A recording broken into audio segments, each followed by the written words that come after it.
кичине кайнак суу болсо көрүп коесуз. Тамагым кичине метип калып. Жок, мына сиз отуруңуз, турбаңыз. Бисмиллахир-рахманир-рахим. Алхамдулиллахи rabbil alamin. Wassalatu wassalamu ala rasulina al-amin wa ala alihi wa sahbihi wa man tabi'ahum bi ihsan ila yawmiddin. اللهم اخرجنا من ظلمات الوهم واكرمنا بنور الفهم وافتح علينا بمعرفة العلم وسهل اخلاقنا بالحلم يا رب العالمين. Hurmatly cemaat, bugün Hakka suresinin tafsirini alsak 52 ayattan turat. Kur'an'da 114 surenin tartibinde 69. Sanda turat. Bul şol kıyamatты eske salgan, adamdın takıvaçılığını oygotkon. Bugün bir Suymen degen awa menen süйлöşüp oturduk da din alkagında, mehnet alkagındanan karap görsem deyit, kança köp baylık tapsam dele deyit. Je men siyaktуу ушундай чоң ишкерлер канча миллиондоп акча тапса деле дейт. Бирок акыры кайсы деп ойлондум дейт отуруп дейт. Бул дүйнөнүн акыры барбы, байлыктын акыры барбы? Жок экен дейт. Үй бүлөм менен, жеңеңиз менен өзү да жүрөгү оорубат деле чыгып, ушинтип сейилдеп чыгайын деп чыккандан эле жеңең келинчегим айтып калды дейт.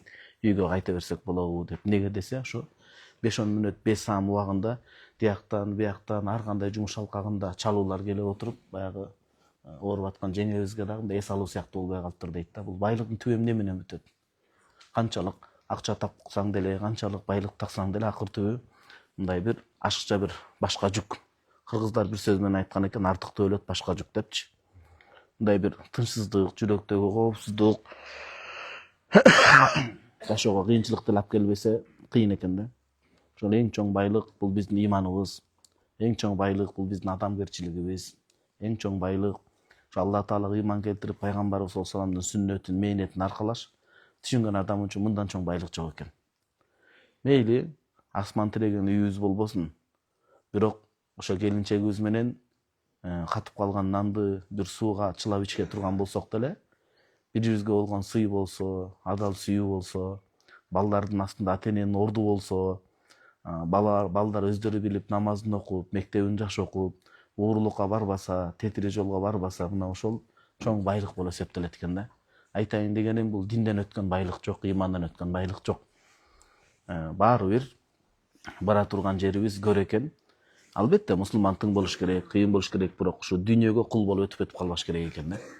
Анткени Азирет Али радыйаллаху таала анху айткандай: "О кабырда жаткандар, кабар берейинби, силердин аркаңарда эмне болду мына? Бул дүйнөнүн түбү эмне?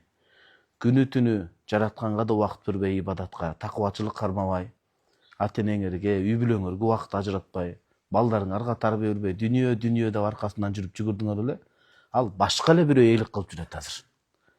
Бул байлыкка мындай бир кичинекей териң дагы мындай бир коротуп койбогон, чыпчыргасын корготпогон бирөө келип ээ чыгып атат. Балдарыңар бирөөлөр деле аталап калды азыр.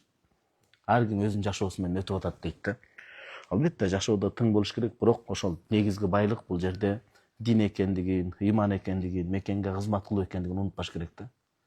Адам байлык таап туруп, бирок жашоодо жанагындай элине, жерине кайры тийбесе, ал байлык кандай байлык анда? Алла жолун иштете албаса, мисалы, мечит, медресе, бейтапкана, окуу жай сала албаса, ошон үчүн Хакка сүрөсүн окуп атканыбыз жүрөк бир эле сүйүүнү көтөрөт, ал тунук адал сүйүүнү. Ал дүйнө муктаждык.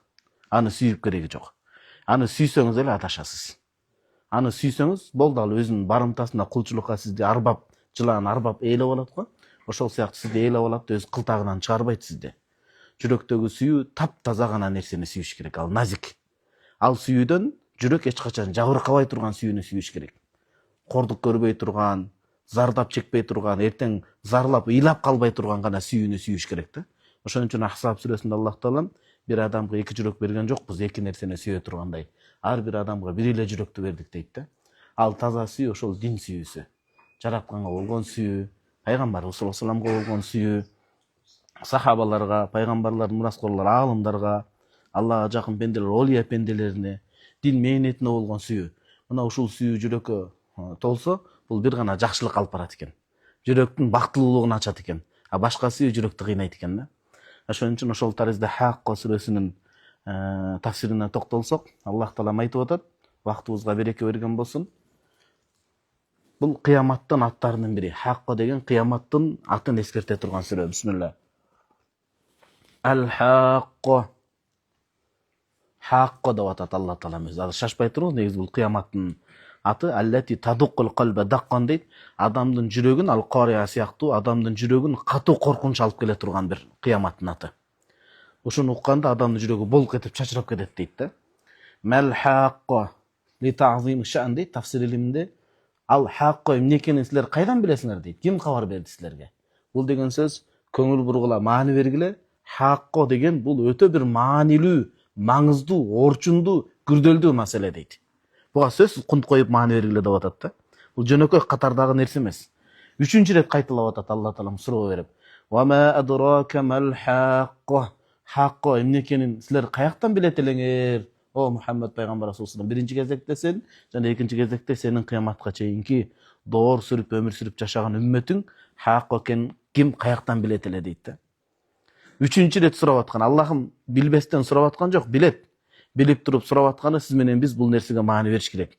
Кыямат, кыяматтын ушул аты бул жөнөкөй ат эмес. Ал жерде акыбал кыйын болуп калышы мүмкүн деген сөз да. Акыбал өтө кыйын болуп калышы мүмкүн. Каззабат самуду адун бил қария. Жүрөктү атын укканда жүрөк өзүнүн калбынан сыртка чыгып кете тургандай. Өзүнүн кутушасы бар да, жүрөктүн билесиз, орду бар. Хирургтар жакшы билет. Жүрөк жаатындагы адистер, дарыгерлер жакшы билет. Өзүнүн, мындайча айтканда, өзүнүн калыбынан, ордунан чыгып кете жаздай турган бир кария кыямат болот дейт.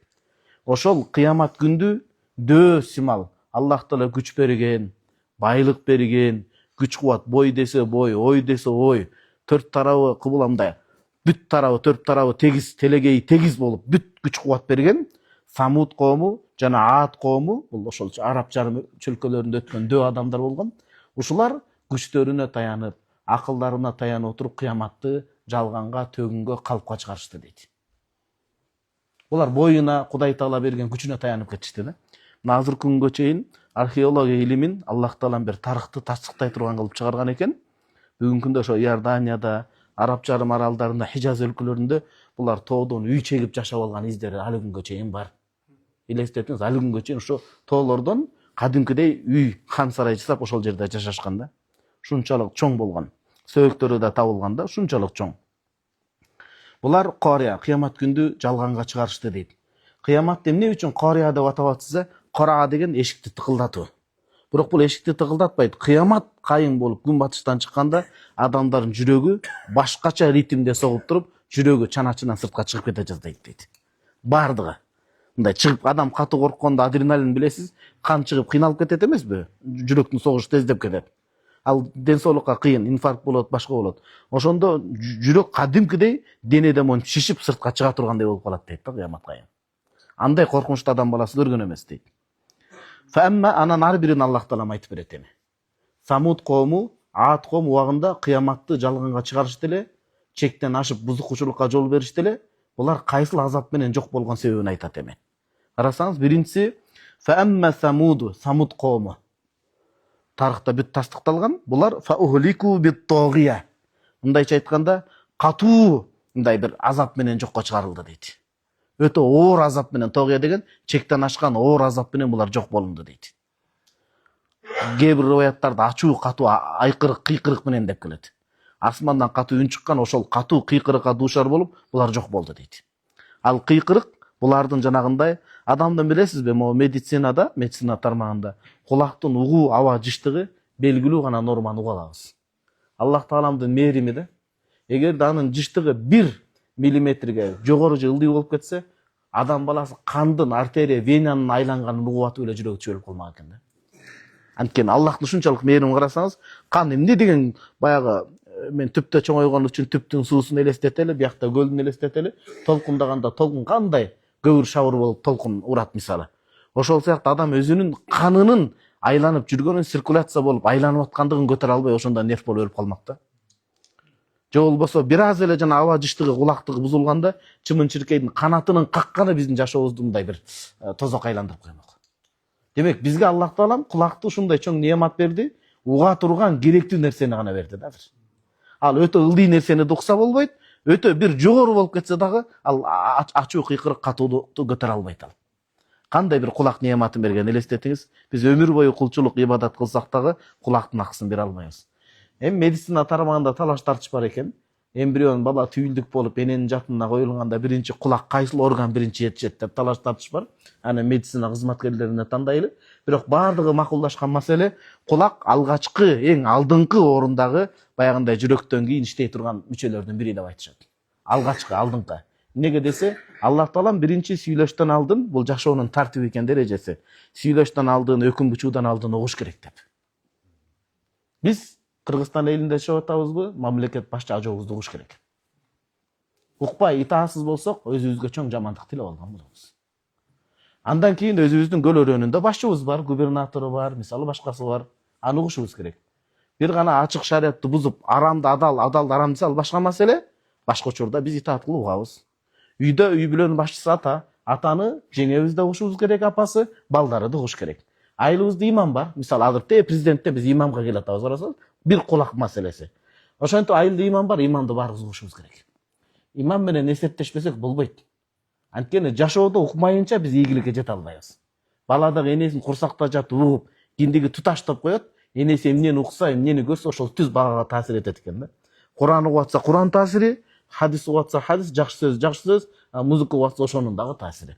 Бул сөзсүз эне уккан көргөн нерсе сырткы 5 сезүү органдары аркылуу балага түздөн түз таасир этет да. Ошон үчүн тартип бул жерде ачуу кыйкырык менен алардын жок болуп аткандыгы, адамзат кулагы менен угуп сабак алган жок деген сөз. Ким Кудай берген кулак менен угуп сабагын өздөштүрбөсө, Самут коомунун жолун жолдоп калышы бул алыс эмес деген сөз экен да. Бир кулактын акысын өтөбөгөн себептен. Уккан эмес пайгамбарлардын. Тоң моюндук кылган. Бул болсо Амбия пайгамбарлар сүрөсү бар. Бардыгы тең пайгамбарлар моюндагы тикелей аманаттарын жеткирип туруп айтышкан. Ин ажре илля ала роббил аламин. Биздин сыйлыгыбыз силерден ойлоп калбагыла эмне пайда өнүктүрөт экен. Эмне үчүн булар ушундай ишти кылып атат экен дебегиле. Биз бир гана силерге эки дүйнөнүн бактылуулугун каалайбыз. Бул дүйнөнү гүлдөткүлө, жебегиле. Ким кайсы тармакта болбосун, Кудайдан коркуп эл үчүн, жер үчүн пайдалуу иш кылсын. Бирөөнүн акысын жебесин. Акыретте тозокко түшүп калбасын түбөлүк. Биздин сыйлыгыбызды, ажырсообузду Аллах гана берет. Биз силерден жакшы гана жоопту күтөбүз деген да, карасаңыз. Ошондой таза инсандар шайтан, жин шайтан кандай, адамдардын жин шайтаны бурмалап койгон да. Демек кулактын акысы Самут коомун укканда биз кулактын акысын ойлошубуз керек экен. Укмайынча болбойт. Угуш керек, көрүш керек, анан сүйлөш керек. Бир тилди өздөштүргөндө деле. Англис тил окуйсузбу, араб тил окуйсузбу? Биринчи угуш керек, ал нерсени көрүш керек, анан тилге чыгат. Бизде тил биринчи болуп кетип атат. Бүгүнкү көйгөйлөрдүн көпчүлүгү анализдебестен туруп тил биринчи дейт, сүйлөп калып анан өкүнүп калып атабыз да. Билесиз да, накыл сөз бар, алымдар айтат. Тил ооздон чыкканда сөз анын кулу сиз болуп каласыз. Ал эми тил сүйлөнүп чыгыштан алдын аны сиз тизгиндеп, мындай бир ноктолоп, аны сиз ээ болуп турасыз дейт да. Ушул окуя. Самут коому кулагын иштеткен эмес. Көкүрөгү баяу болгон эмес да. Ва Адун караңыз. Бир гана ал эми Ад коому дейт, жанагындай дөө коому. Фа ухлику бирихин сарсарин атия. Азыр Америка башка тармактарда торнадо деп атпайбызбы? Көлөмдүү куюн. Ал куюн асман менен жерди шыпырып кетип атат. Элестетиңиз, чоң шаарларды кырып, жер менен жексен кылып атат. Ал эми Ад коому күчтөрүнө таянып ишенди эле. Аллах Таала аларды ушунчалык катуу, токтобой, аргымактай уруп турган шамал куюндар менен биз аларды жок кылдык дейт.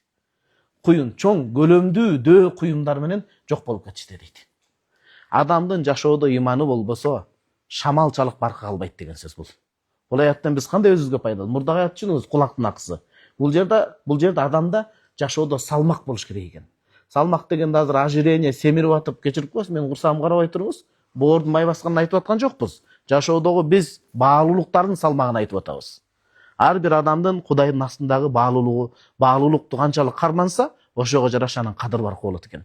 Имам Газали рахимахулла кайтыш болуудан бир жума алдын, саналуу күндөр алдын ата Жавахирул Куран, Курандын берметтери деген китеп жазган. Кеңеш абасы эскертиңиз, мен дамылама имам сапка ошо китепти Египеттен салып ийен жеткенде дамылам. Сизге белек болсун. Курандын берметтери деген китеп ошондо укмуш айтканда, фа инна кыйматак ала кадри химматик. Сиздин Аллахтын астындагы ээлеген ордуңуз максатыңыздын бийик эркиңизге жараша дейт. Ниет чоң, эрк бийик, максат чоң болсо, анда ошончолук Кудайга жакын болот экенбиз. Бир адам бар, ал жашоодо бар бул адамчы, үйдө өзүнүн карт курсагын эле ойлойт. кийимим бүтүн болсо, жалтырап жүрсөм, курсагым ток болсо, элдин астына аброй күтсөм болду. Bir adam бар үй бүлөсүнө кам пикир кылып ой жүгүртөт. Bir adam бар толук мамлекеттин ой жүгүртөт. Bir adam бар кошуна өлкөдө, bir adam бар дүйнөлүк жүзүндө пикир кылат. Кандай жакшы адам карасаңыз, эң жакшы адам деп биз өзгөнүн бактысына кубанган адамды айтабыз. Анткени ичи тар адам өзгөнүн бактысын бияка койгоңуз, бир тууганын ийгилигин көрө албайт да. Бүгүнкү жашоодо бар, ошон үчүн айтып атам. Ичи ушундай тарып кеткен, пейил тарып кеткен, бир туугандын ийгилигин көрө албайт. Ченесизби? Ушундай заманга жетип калдык. Заманда күнөө жок, заман ээлеринде маселе бар да. Имандын акыйкаты жүрөккө сиңбегенден, ашказанында мандем оорусу бар, тамакты сиңире албагандай, имандын даамын сиңире албаган адам тууганынан бир нерсени, дүйнөнү калып кала турган, буйрубай турган дүйнөнү кызганып атат. А бир адам анын барабарында максаты бийик, дүйнөгө жакшылык каалап атат. Дүйнөгө жакшылык каалап атат. Анткени ал пайгамбарыбыз саллаллаху алейхи мураскору. Эмнеге? Куранда Каф жума күнү окулунат, нур болот. Же алгачкы керует акыркы аятын жаттаса, мен Кудаймын деп чыккан Даджалдын азырыгынан сак болот. Ошо Каф сүрөсүндө келет. Эмне дейт? Фала тазхаб нафсак алейхим хасарат о Мухаммад саллаллаху алейхи. Bir адам имансыз жан берсин, ошол адамга кыжалат болуп сенин жаның чыгып кетиш керекпи дейт. Пайгамбар ошондой кыжалат болгон да. Bir адам мусулман болбой кайтыш болсо, билет Алланын тагдыры, бирок балким мен жеткире албай калдымбы деп жаны чыгып кете жаздагандай кыжалат болгон дейт да. Анчалык түйшүк тартпагын деген да. Бул жерде жашоодо иман баалуулугу, ислам баалуулугу, инсап баалуулугу, мээнет баалуулугу, илим баалуулугу сыяктуу баалуулук болбосо, адамдын шамалдай дагы кадыр баркы болбойт экен. Андай коомдун кадыр баркы жок. Улуусуна урмат көрсөтпөсө, кичүүгө зат көрсөтпөсө, сакалы нак кирген атаны сыйлап койбосо, айылына келген Алла жолундагы адамдар сыйлай албасак, аалымдар, пайгамбардын мураскор чоң аалымдарды сыйлай албасак, эненин урматы болбосо, мисалычы, карасаңыз, андай коомдун шамалчалыктагы орду жок болуп калат экен. Бул дүйнөдө эле, акыреттечи көлөмдүү болгону менен таразада эч нерсе болбой калат экен. Саххараха, мына ошол Аат коомун Аллах таала арт артынан согуп турган аргымак куюнду, шамалды. Алейхим саб'a лаялин ва саманiyat ayyamin husuma mutatабиа. Ал шамал аларды токтобой согуп турду дейт, 7 түн 8 күн согуп турду дейт. Токтобой. Алар күчүнө таянганда. Демек, бул аяттан эң чоң жашоодо алгоритм, формула, эрежени алабыз. Тафсир илиминен кандай? Ким кайсыл нерсесине таянса Алладан бөлөк, ошондон сыноо келет деген эрежени алабыз. Ким мансабына таянса, мансабынан сыноо келет. Ким байлыгына таянса, байлыгынан сыноо келет. А түгүл, ким илимине таянса, илиминен сыноо келет. Анткени ал илимди өзү тапты беле же Аллах берди беле ага? Көрдүңүзбү? Аллах берген унутуп калып, илимине таянды, текеберленип, билемдикке салып, билемдиктен келип чыгат. Анык мисал шайтандыкы. Илимине таянып атпайбы? Ана хайрун минху. Карасаңыз, ушунчалык баягы сезгенде адам атабызды жаратылып, чопо болуп, Тафсир ибн Касир, тарых бар ата, 25 томдук, Аль-Бидая ва Ниха, башталыш жана акыркы деген китеп бар. Так жазылган. Ошондо айткан, ошондой шайтанда кызганыч пайда болгондо адам атабыздын сөлөкөтү жаралып, бирок рух үйлөнө элек, жан бүтө элек кезинде оозунан кирип, арка жагынан чыгып караган дейт да. Мен көрүп чыктым. Ичи көңдөй эле бир нерсе экен. Эгер кокус жан бүтө турган болсо, мен аны кантип азгырышты билдим, изучать этип чыктым деген да. Илимине таянган. Ылайдан жасаган нерсеге мен кантип сажда кылам? Периштелердин баарына сажда кылгыла десем, ва из кулна лил малаикати усджуду иля адама.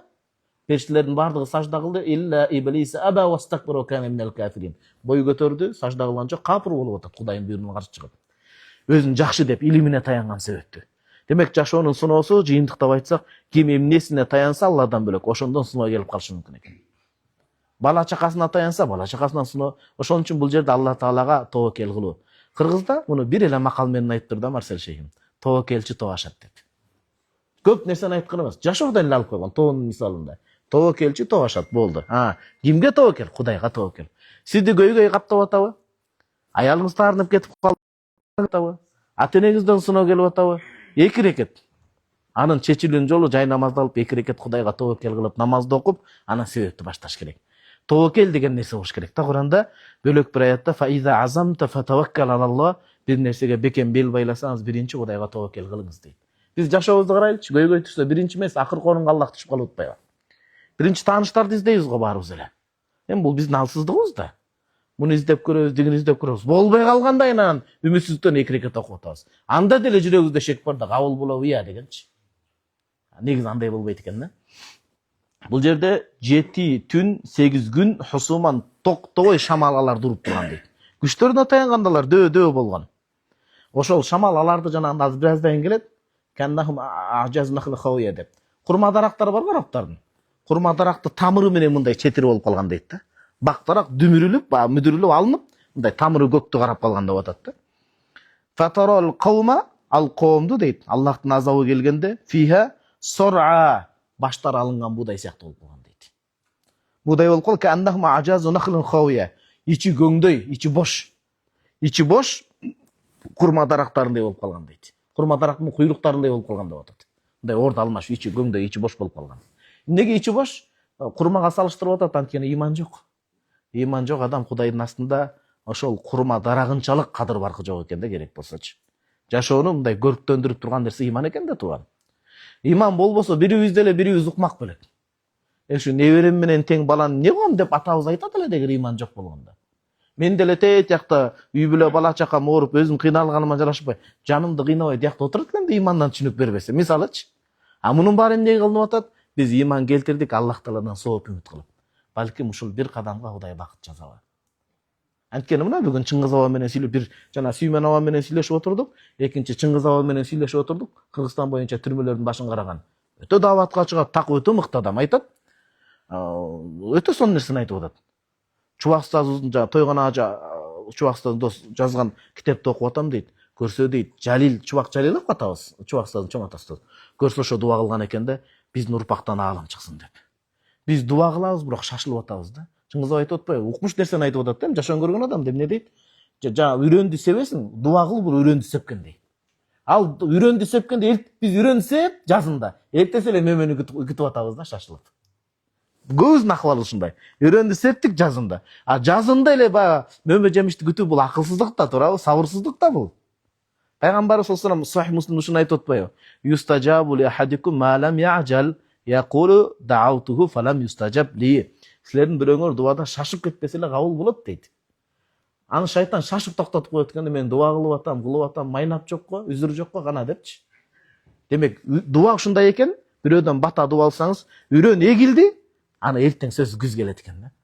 Ал күз же сизден балаңыздан, же сиздин небереңизден, бирок акит араптар акит дейт. Анык сиздин урпаңыздан ошол дуа таасир этет. Дуа бата алып кал, ал текке кетпейт, анткени үрөн эгилди да. Үрөн эгилди. Ал ошол үрөнгө күз маанай жарала турган эң мыкты, биягын кынаптап, биягын туштап туруп Аллах Тааланын баралына жеткенде чыгарат. Биз болгону шашып кетет экенбиз да. Бирок сиз дуа кылып койгондук үчүн ошол небере чебереңизден ушундай бир укмуш дин мээнетин аткарган аалым, илимдүү адам чыгып атса, мисалы дин мээнетин аткарган пайгамбар саллаллаху алейхи ва саллям, ошо канча иш кылса ошого сиз себепкерсиз, анткени сиз үрөндү себүүсүнө дуа кылгансыз да. Ошон үчүн бата менен эл көгөрөт. Бул дагы биздин элдин ушунчалык терең айткан сөз экен да. Бул жерде ушуну айтып атат. Фахал тара лахум мин бақия, суроо берип атат Аллах Таала. Бул суроо түз маанисинде эмес, истифхам мажази дейт. Эми ушундай күчүнө ишенген, асман тиреген, тоону тешип жашаган адамдардын бүгүнкү күндө артында изи калдыбы дейт. Тирүү калдыбы булар дейт. Калган жок. Эч кандай изи калган жок. Ушунчалык өлбөчүдөй жашагандар бүгүн жок деп тыйпылдап атат. Кээде жашоону карасаңыз ушинтип алданасыз го, туурабы? Кээде шайтан ар бириңиздерден бул ой өткөн. Ал ой менден да өткөн, мектепте окуп жүргөндө эмне деген? Ушундай эле антип жок болуп калсын депчи. Ар бирибизге шайтан ушундай ой салат. Ушинтип эле кыямат болуп, ушинтип эле жер ушундай тозуп жок болуп калабы? Жок. Бул көз жоосун алган. Ошон үчүн сырты жалтырак, ичи калтырак көз жоосун алган мындай сүрөт деп эле, картина деп элестетиңиз да. Жалалуттин Руми рахимахулла картина демекчи, сүрөт элес демекчи. Укмуш нерсени айткан. Демек, бул жашоо убактылуу элес. Эми элестесе жок деген мааниде эмес. Анын кооздугуна арба алып, алданып калбаңыз. Анткени ал элести көрүш керек, шүгүр кылып адам ишин, пайдалуу ишин алып кетиш керек. Эң биринчи нерсе жүрөктөн башташыбыз керек оңолу. Дааватка чыгып атабыз, илим окуп атабыз. Эмнеге? Эң биринчи максат Алланын астында пайгамбар салам мурас корготор жүрөктү оңдобосо. Жүрөк оңолсо алам оңолот экен. Жүрөк бузулса алам бузулат экен да. Жалалуттин Руми ата Маснави деген китебинде ушуну айткан. Укмуш мисал менен түшүндүргөндө бүгүнкү күндө Европанын көбү ал кишинин китебин окуп исламга кабыл алып атат. Китап аркылуу даават кылып тур да, мээнет кылып кайран киши. Айтат, падыша укмуш мындай тай казандын алтын эмес, өтө чоң байлыктуу убада кылып сүрөтчүлөргө мелдеш өткөргөн. Бул жерде сүрөт исламга харамга дебеңиз, баягы табияттыгын тарта турганчы, адамдыкын эмес. Анан мусулмандардын сүрөтчүсү чыккан бияктан Кытайдын сүрөтчүлөрү чыккан, башка өлкөнүн мисалы. Чоң сүрөтчүлөр чыккан.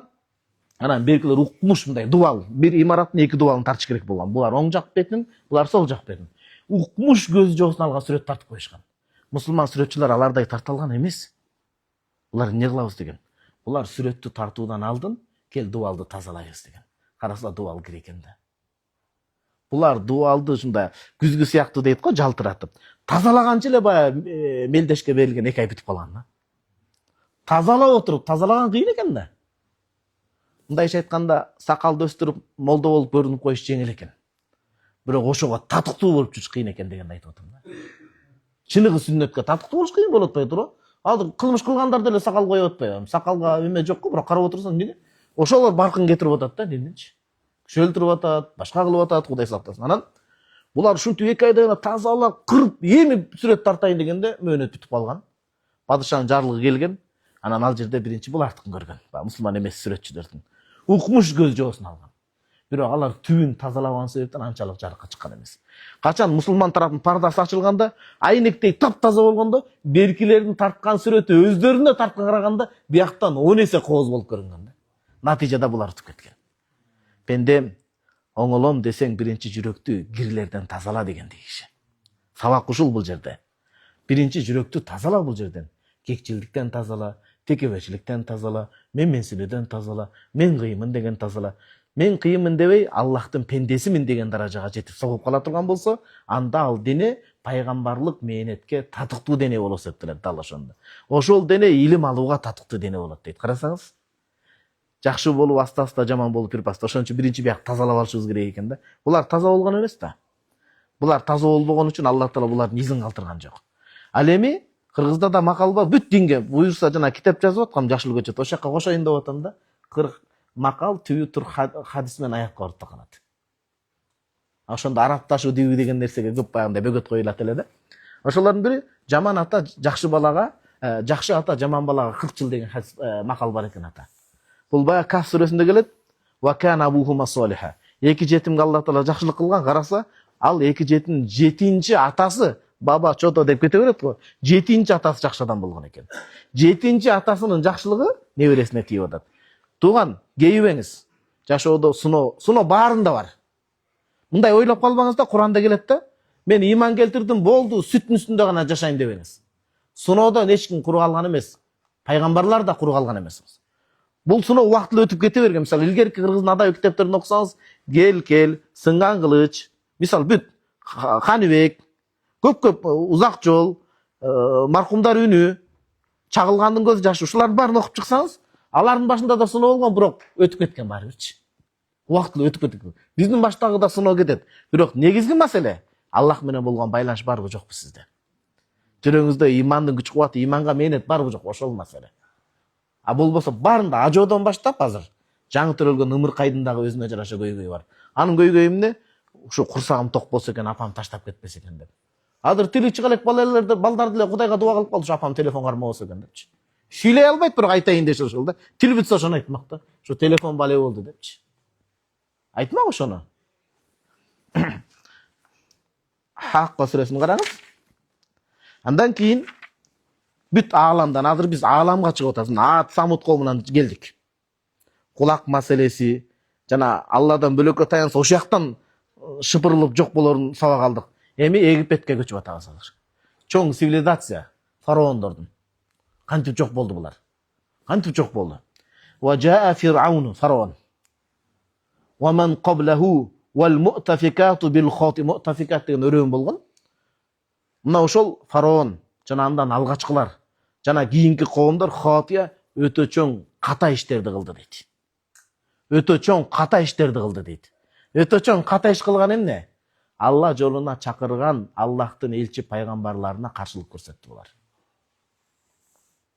Фараон өзү жакшы акыйкатка Муса пайгамбарга ынанайын деп калды эле. Бирок вазир жакшы, хан жакшы, аял жакшы, эр жакшы демекчи, аны туура жолдон буруп кеткен Хаман деген вазир болгон. Эми ишенип калганда жок деген да. Ушу кулдарга ээрчип кетесиңби деген, карасаңыз. Ушу кулдар бизди башкарабы деген да. Кудай сактасын. Булар эмне болду? Булардын катачылыгы. Кийинки аятта белгилеп атат Аллах Таала. Фa'asau расула раббихим, жаратуучу Раббиңердин, жаратуучу Аллах Тааланын элчи пайгамбарларына булар тоң моюндук кылды дейт. Болбосо билип турган. Вастайқанатха анфусухум деп келет бөлөк аяттарда. Буларчы тили менен, чаңганы менен, башканы таңганы менен жүрөктөрүнөн билип турган пайгамбарлар алып келген нерсе туура экен деген. Бүгүн дагы билет адамдар. Билет болгону билбемишке салып коет. Ушул жаман нерсе экен да. Андай адамдын астында текебер кечиресиз. Мас болсо да ичкилиги чоң күнөө, бирок молдоке кечиресиз деген адам экен да. Молдодан кечирим сураш шарт эмес. Молдонун өзү да күнөөкөр. Аллахтан кечирим сураш керек. Айтайын дегени, күнөөсүн моюндаган адам Кудайга жакыныраак экен да. Эртең ал адамдын тобого келүүсү, дарыланып кетүүсү жеңил да. Дарыгерге деле келип бирөө тоң, жок андай эмес, мындай деп акыл үйрөтө берсе элестетиңиз. Өзү хирургиянын хысын билбейт. 60 жылдан бери хирург болуп жүргөн адам аксакал менен айтышып, жок мындай дарыла десе, эмне кылат ал? Анда өзүң кыл дейт да. Андай акылдуу болсоң. Анан бирөө келди да дарыгердин айтканындай кылып атат да. Медицинада мындай деп айтылат экен. 3% пайыз гана дарылайт экен алар себепкер болуп. 97 адам калган өзүнөн экен. Чыккандан кийин кандай алып кетет өзүн? Европа эмнеге оорубайт десе, алар ислам дининдеги нерсени алган экен да. Карасаңыз Аллахтын адилеттүүлүгүн. Эмнеге алар ден соолук чын десе биздин жана көп кыймыл аракет ушул нерселерди алган экен. Баягы кечки ашыңды душманыңа бер дегенчи. Биз баарыбыз ошондой болуп атпайбыз тилекке каршы. Ошол нерселерди амал кылуу. Демек булар Аллах Тааланын элчиси пайгамбарга тоң моюндук кылган текеберчилик да. Фа ахадахум ахзатар рабия, ушуларды мындай чырмап, Аллах Таала катуу азап менен чырмап жок кылды дейт. Ойлобогон жерден, капилет жеринен. Муса пайгамбар жана коомун Алланын буйругун алып чыкты. Аркасынан фараон вазирлерин ээрип чыкты, булар жок кылыш керек. Кызыл деңизге келди. Муса пайгамбар, Харун пайгамбар, кишиге пайгамбарыбызга салам салып Кызыл деңизден чыгары менен булар фараон аскерлеринин киргенде суу каптап баштады. Чөгүп кетейин деп келгенде аманту би робби Муса, иман келтирдим деп, бирок акыйда илимде ал иман этибар алынбайт. Эмнеге? Халул мукашафа яс. Болду, үмүт жок, айла жоктон эле деген сөз да бул. Өз тандоосу менен болгон жок, айла жоктон, парда көзүндө тартылып, айла жок болгон учурда деген сөз. Андай учурда иман кабыл кылынбайт, бирок тооба кабыл кылынат. Ошентип фараондордун маселеси. Фараон кандай эле? Жөнөкөй кудайыңармын эмес деген. Ал айткан ана роббул алам мен силердин чоң кудайыңармын деген. Мен силердин чоң кудайыңармын деген да, чектен ашкан алдагы. Баа кулчулук маселесин өзүнө элестетип алган. Үчүнчү маселе Нух пайгамбардыкы. Адамдар цивилизация көчүп атабыздар. Карасаңыз, Куранчы могул азыр биз шашып атабыз го. Бир аятка бир жума токтолсок болот делимдечи. 7 томдорду алып келип, анын тарыхын, башаты кандай, качан туу чокусуна жетти, эмне себептен кыйрады, акыры эмне болду, бүт. Бирок тилекке каршы боюбузга жараша илимибиз бар экен, кичине эле. Болбосо чоң аалымдар эмне деген түшүндүрөт муну? Күнөө болот муну тез кетиш. Нух пайгамбардын добуруна кайткалы, жогору кетип атабыз. Неге кайтып атабыз? Жашоонун эсеби бир эле болот деген сөз. Цивилизация өдөлдүй боло берет, бирок математика бир эле жол деген сөз. Бактылуулук бир эле жол деген сөз да. Бактылуулуктун көп формуласы жок. Ким ошол жолго түшсө бактылуу, ким ошол жолдон адашса ал бактысыз. Египетте колума Шейх Умар Палампури Лисану Даават Таблиг деп, Алла жолундагы Алла мээнетинин тили деп Шейх Палампури шейхтин китеби келип калды. Мага окусам, баяндарын арабча жазып турукмуш жазыптыр. Заман өнүктү дейсиңер, дегенде мындай дейсиңер, бирок заман өнүксө деле жанагындай жөөктү ачып, ошондой эле буудай себебиз го, туура. Башкача бир ыкмасы чыгып кеткен жок го. Бул Алланын дин мээнети да ушундай дейт да. Муну жанагындай жибекке ороп, алтын күмүшкө ороп канаттасаң өспөй калат дейт. Мурда кандай эгилген, ошондой эгилген өзүнүн эсеби менен кетиш керек дейт да. Албетте, кээ бир методдору, бирок жалпы жондан эреже ушундай. Нух пайгамбардын доору. Инна ламма тагал мау хамалнакум фил жария. Жарияда максат сафина. Качан жер жүзүндө ва фараттан нуру. Бир аятта келгендей, бүт жана мо билесизби? Жер астылары сууну сактагыч болот. 14 кылым мурда айткан муну. Кийин илим изилдеп чыгып атат да муну. Жамгыр түшөт, адам тамак суусундук ичкенде жер менен адамдын денеси окшош экен да. Суусундук ичкен азыр бизде күнүнө 50 миллион бактерия өлүп, 50 миллион клетка өлүп, 50 миллион клетка тери кайра жаңыланып атат биздечи. Элестетиңиз. Элестетиңиз, могул жерге жазып койгон. Мо ичагардын маселеси каяка кетти, кызыл китеп. Так болушсун, анткени илимде ар бир нерсе так сүйлөнөт да. Мо ичегин айтып коеюнчу. Ичеги 500 миллион нерв клеткасы менен иштейт экен. Ичеги иммундук система эметиле турган жер. Эмнеге? Анткени ичкен нерсе бияка келип түшүп атат дагы ошонун канга, витаминге, көмүр кычкылтек, бүт жана H2O баарына эметип туруп, анан эң зыяндуу уусун гана сыртка чыгарып берип атат да. Жер да кудум ошондой экен да, адамдын ичи сыяктуу. Керектүүсүн сыртка чыгарат, кабыл албай турган жер бар. Кабыл алып, кээ бир жер суу сактагыч кылып кабыл коюп койгон жер бар да, мындайча айтканда. Жердин астында, көңдөйүндө. Ошол суу сактагычтар Кудай Тааланын буйругуна баш ийип туруп, бүткүл нерсени сыртка ачып чыккан да. Анткени элестетиңиздер, дүйнөдө деле географияда деле 3/2 бөлүгү суу болуп атат. Үстүндө 3/2 бөлүгү суу, и плюс кошумча астындагылар ашып ташып чыгып атат да, элестете бериңиз, эмне болуп атат ал жерде. Кургактыктын эч нерсеси калбай калды деген сөз да. Тып-тыйпыл кургактык жок. Ошондой бүт жердин көзү ачылып, астындагы сакталып турган суулардын бардыгы астындагы сакталып турган суулардын бардыгы бар экен. Кечиресиздер, кичине ашказан бармак болуп атат. Жердеги суулардын бардыгы ташып чыкканда биз силерди дейт. Биз илхам кылып үйрөтүп, ошол себептен жасалган чоң көлөмдүү кайыкта сактап калбадыкпы дейт. Силерди сактап калбадыкпы дегени Нух пайгамбарды жана 80 адамды сактап калдык. Имандуулар Нух пайгамбар жана 80 адамдын белинде бар эле дейт. Калгандардын баары суу каптап жок болду да. Силерди деген ушул. Бул жерде көрдүңүзбү, уруктук илими чыгып келип атат. Биз ген аркылуу баягы эркектики белде 14 кылым мурда айткан сульт деп, аялдыкы көкүрөктө болот. Ошол Нух пайгамбар имандуулардын көкүрөгүндө биз силерди сактап калганбыз деп атат. Ошол атаңардын белинде кезинде деп атат да. Бул деген сөз динде кокустук деген нерсе жок. Баардыгы өлчөп бычылган. Пенде сен көп да кетпе, жатып талба, Кудайга таянып ишиңди кыл. Баардык нерсе алдын ала жазылган деген сөз. Бирок сага тандоо берилген. Карасаңыз, эмнеге мындай кылдык, силерди биз топон суудан сактап калдык десе, линаджалаха лакум тазкирата ва та'иха узун вa'ия. Бул түбөлүк эскертме катары биринчиден. Экинчиден, укма, куйма кулактар муну сактап алыш үчүн дейт. Бул динден акылдуу куйма кулактар гана пайдаланат экен, башкалар жок экен. Оң кулактан кирип, сол кулактан чыгып кеткендер, булар пайдалана албайт экен. Куйма кулактар гана пайдаланат экен да. Бүт маалымат ичине сиңирип ала тургандар. Эми дүйнөсүндөгү ушунчалык чоң держава цивилизациялар бүт эми кыямат кайына көчүп атабыз. Куранды караңызчы. Ошон үчүн арабча окуп алыңыз деген ушул да.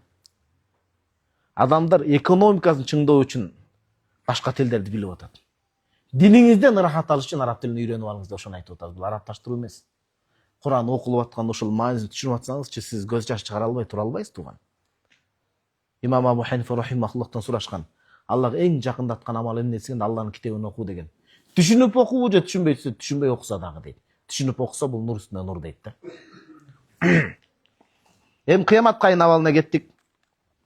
Фаида нуфиqa фис сури нафхату вахида. Илимде талаш тартыш бар. 2 жолу сурнай тартылабы же 3 жолу сурнай тартылабы? Азыр 2 деген сурнайды алып туралы. Биринчи сурнай тартылганда бүткүл калайык калк жан берет. Экинчи сурнай тартылганда бүткүл калайык калк кайра тирилет, Кудайдын өкүмүнө ылайык. Исрафил периште ошол сурнайды тартат. Пайгамбарыбыз саллаллаху алейхи айткан, мен акыркы пайгамбармын, силер акыркы пайгамбардын коомусуңар. Исрафил алейхиссалам оозун жана сурнайга салып калды, күтүп буйрукту дейт. Кыямат жакын эле калды деген сөз да бул. Фаида нуфиqa фис сури нафхату вахида. Ошентип Исрафил периште сурнайды, кең ушунчалык ааламдан чоң сурнайды, ал жерде адамдын акылы жетпейт да. Биринчи сурнай тартылганда дейт. Кыяматтын акыбалдарына кеттик азыр биз. Ва хумилатил арду вал жибалу фадукката дакката вахида. Жер кадимкидей барак сыяктуу айрылып, таш талканы чыгып, тоолор барак сыяктуу асман айрылып, бардыгы тең катуу аракетке түшүп күбүлгөндө дейт. Жер менен асман ойрон болгондо деген сөз. Фаяума иди вaqatil waqia. Ошондо кыямат кайын болот деп атат. Жер катуу кыймыл берип, жердин талканы чыгат. Булуттар жана жүн сыяктуу эле тытылып сабалып калат деген сөз да. А болбосо биз исламскийде окуганда агайыбыз бар эле, компьютерден мына бияк динибиз жанагындай жакшы IT тармагында окуп аткан экен, айтып атпайбы? Бир кичинекей исламскийде агайыбыз айтат эле да, компьютерден берген агайыбыз. Бир кичинекей булуттун бөлүкчөсүн изилдеп көрүп, компьютерге тара албай күйүп кетти дейт. Эми ал ошол убакта компьютердин күчү менен бир булуттун салмагын изилдеп көрсөңүз, ичинде эмне деген тонналап сууларды алып жүрөт, мөндүрдү алып жүрөт да, ошолорчу мисалы. Ошондой нерсе жибек сыяктуу, жүн сыяктуу тытылып калат экен да. Ошондо кыямат кайын болот дейт. Ван шаққатис самау фахи яума идин вахия. асман барак сыяктуу айрылып, ушундай жеңил асман, оор асман жеңил жанагындай жүн сыяктуу эле калкып калат абада дейт. Вал малаку ала аржаиха. Периштелер асмандын ар тарабында ушундай кыйын абалда болуп туруп калышат дейт. Ва яхмил арша роббика фауқахум яума идин самания. Жараткан эң чоң макулу болгон аршты эң чоң 8 периште көтөрөт дейт. Аллахты аршка таандык кылбайсыз. Арш жаратылган. Аллах эч бир жаратылган нерсеге таандык кылынбайт. Ахли сунна вал жамаа матуриди акыйдасы боюнча. Аллах таала эң чоң аршты жараткан, аршты ал күнү эң чоң 8 периште көтөрүп берет деп атат. Бул гайып элеме. Эми бизге керектүү? Яума идин туарадуна ла тахфа минкум хафия. Бүт амалдарыңар ачыкка чыгат. Эч бир нерсе жашыруун калбайт дейт. Бул дүйнөдө эле прокуратура чакырып атат силерди деп келсе элестетиңиз. Адам унутуп калган нерсесин эстеп кетет го туман. Не деп сүйлөсөм болот? Булар мен билбеген, кээде мисалы башка жерге чакырылып калсаңыз, сиз унутуп билбей калган эле маалыматтарды бүт архивге чыгып турат. Бул дүйнөдө эле делалар ачылыпчы. Баланча жылы, баланча убакытта, баланчанчы күндө деп. Бул пенденин жеткен мүмкүнчүлүгү ушунча болуп атат, элестетиңиз.